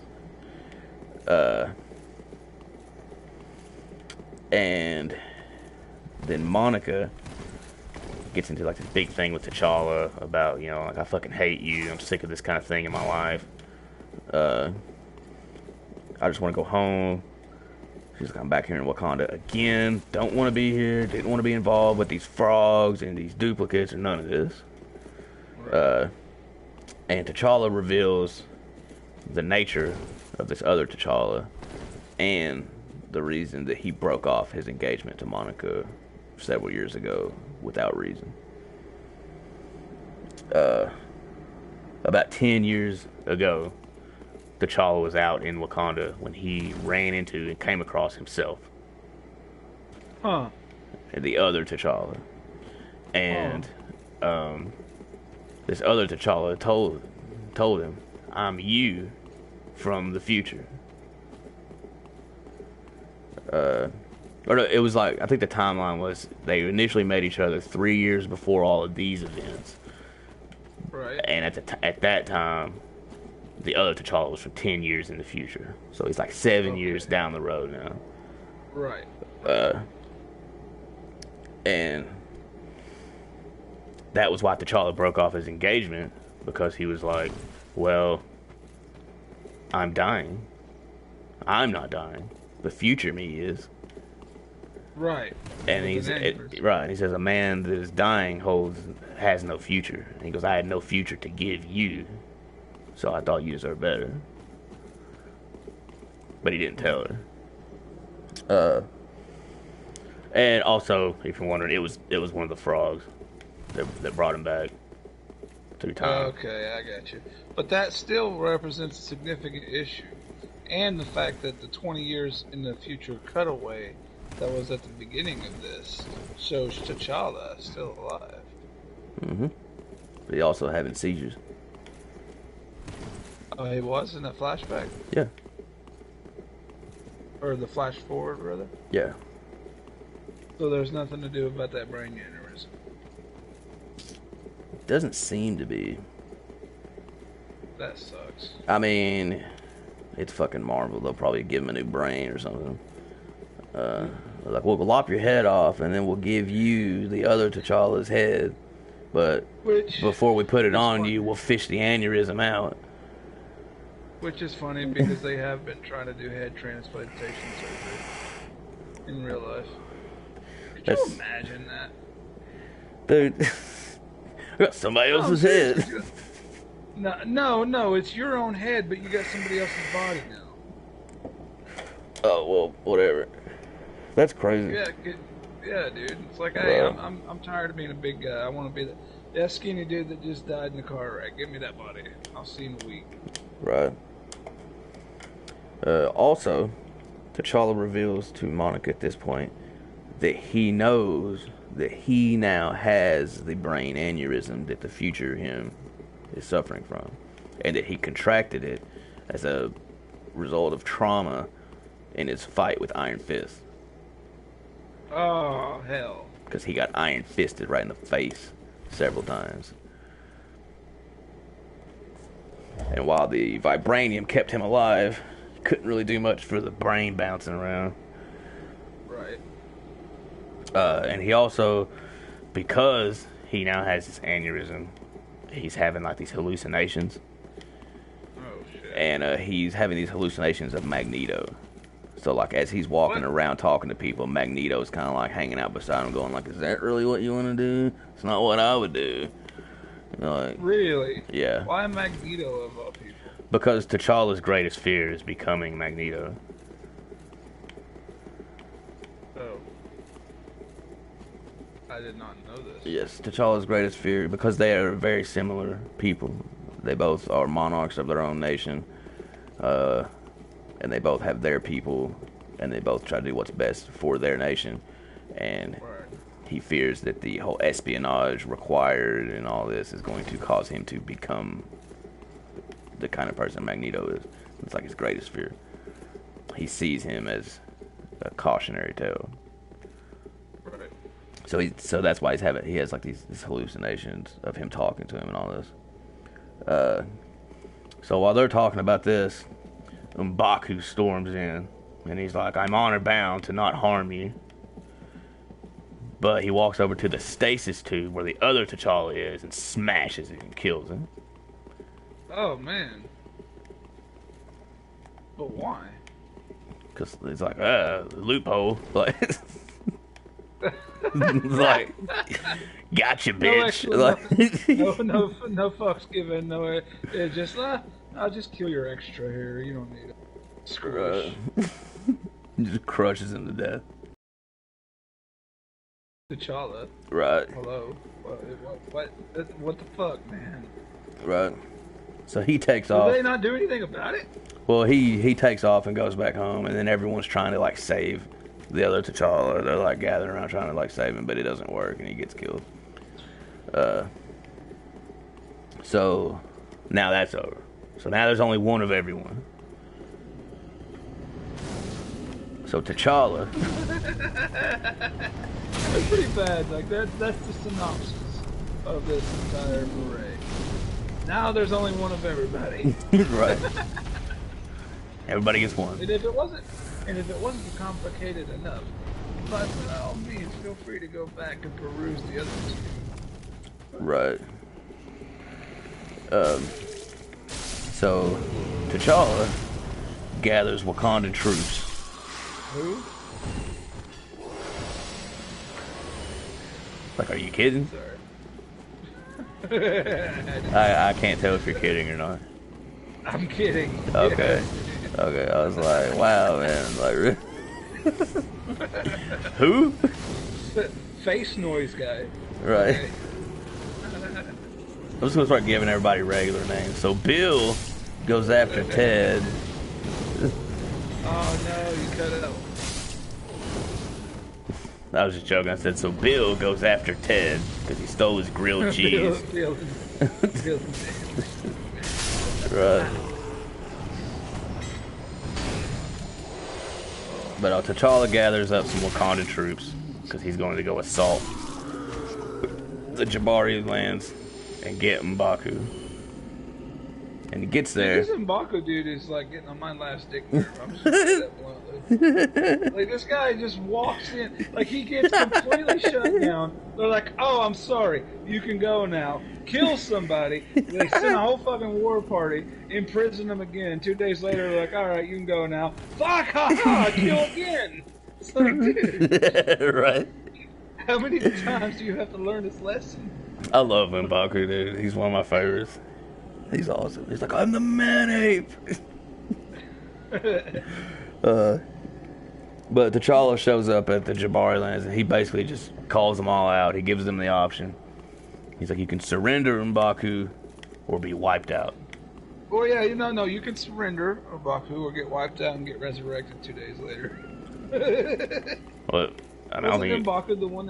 Isn't M'Baku the one that got resurrected by his village? That was Killmonger. Oh, my bad. I got those two mixed up. Okay, never mind. Right.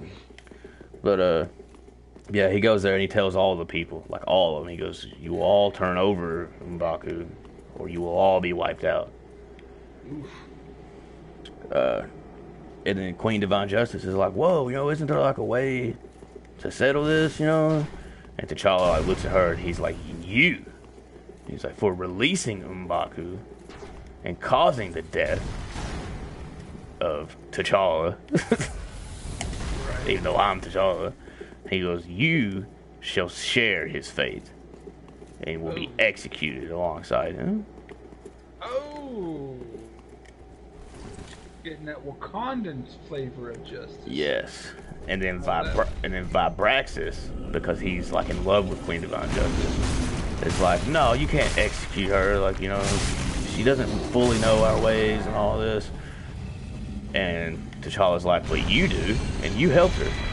And he's like, so I'll tell you what, if you surrender right now, I'll sentence you to 60 years in Wakandan prison. But if you don't, you'll be executed alongside them too. Damn. Throwing down the death hammer on everybody. Right. And then T'Challa's like hallucination shit causes him to. He sees Vibraxis but thinks that it's Magneto. And he attacks him. So Vibraxis is like, oh, so you just want me dead?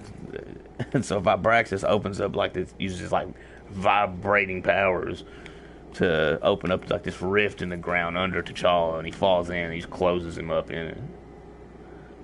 Oh shit. And then Queen Divine Justice is like, what are you doing? Like, it's still not too late, we can talk about this. And so she goes over there to try to like dig him up.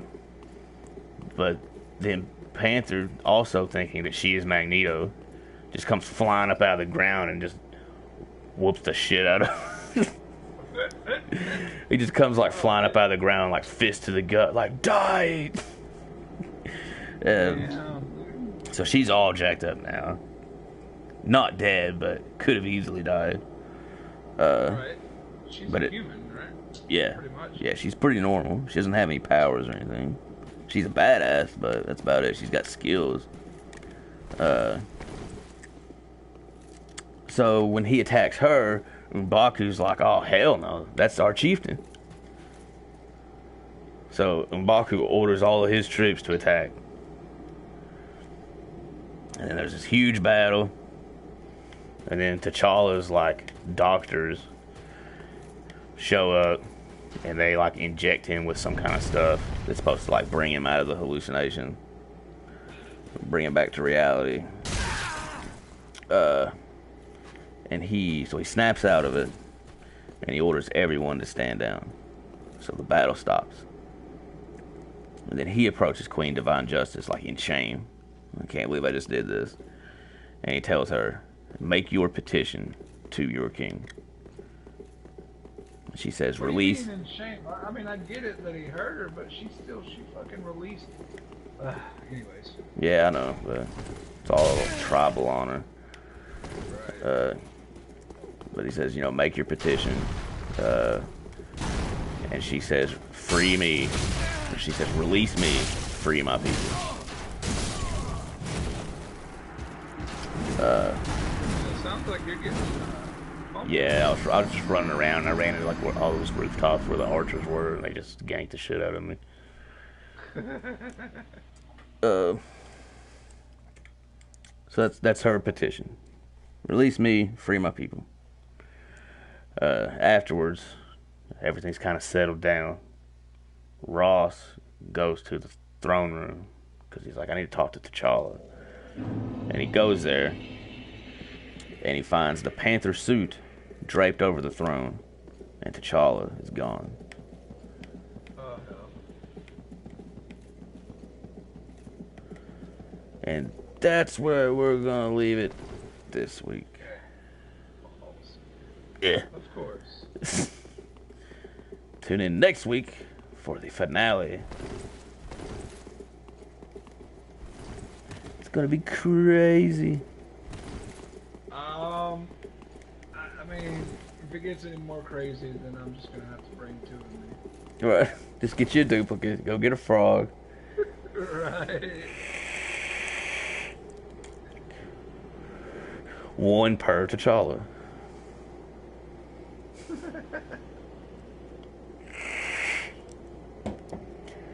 Because that would make everything simpler. Okay, Shane, you listen to this to stuff about this T'Challa, and you listen to the stuff about this T'Challa. So T'Challa, wait, my T'Challa? No, Shane's T'Challa.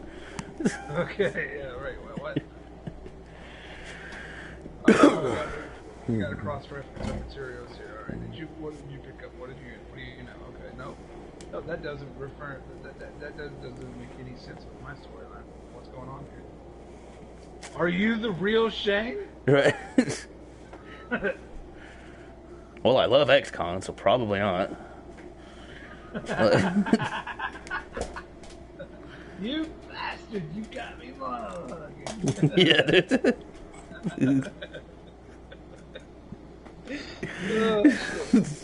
You sly bastard. I know that's not what he says, but it's so funny.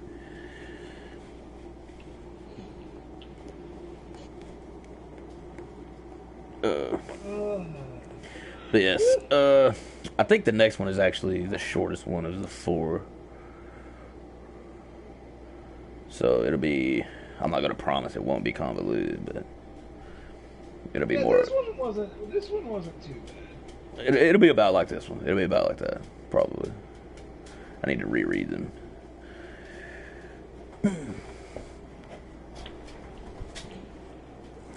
Yes, we will finish up the Black Panther series next week. And you can't give me any shit. The man who has been reading comic books for years has to go reread, figure out what's going on. Well, I mean, you know the story. It's fucking crazy. Yeah, I know. By the way, this was part 3, so this is where I jumped in originally. Oh, well, that's fun.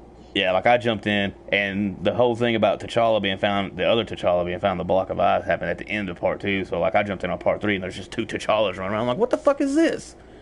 And then there's 2 Iron Mans, and then George Bush is walking around arguing with some teenager that I don't even know about, like, international policies.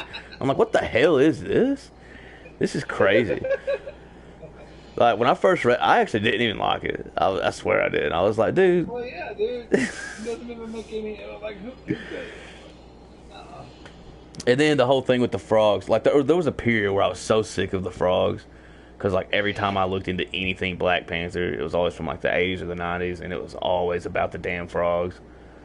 Oh, was And, yeah, it was really popular. It was a huge thing in Black Panther comics for years because of the time travel aspect of it. And then I picked this book up. I'm like, are you shitting me? Like, I picked up a random Black Panther comic. It's been years since I've read one. And the story, and I'm right in the middle of a story about these damn frogs. Like,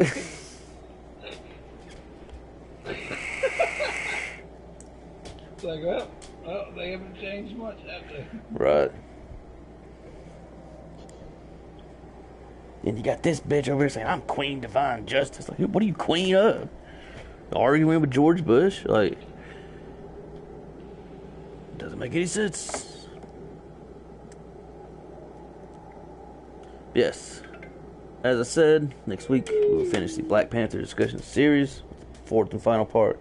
And then the week after that, it's Daredevil.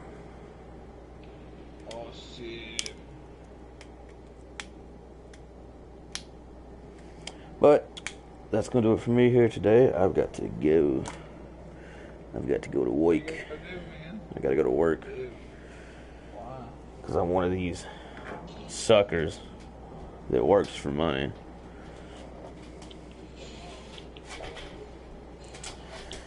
And that's pretty much it. That's really the only reason I got. Right. Well, man, as always, it's been fun. I'll catch you next time. Alright. Also, I don't know what your intention is, but if you are interested in reading the next comics, I will have them in the library. I'll put them on tonight while I'm at work. Alright, cool, man. If you want to, that's cool. If not, that's cool too. Uh, That would probably end up because I mean I'm never actually. Well, did that live.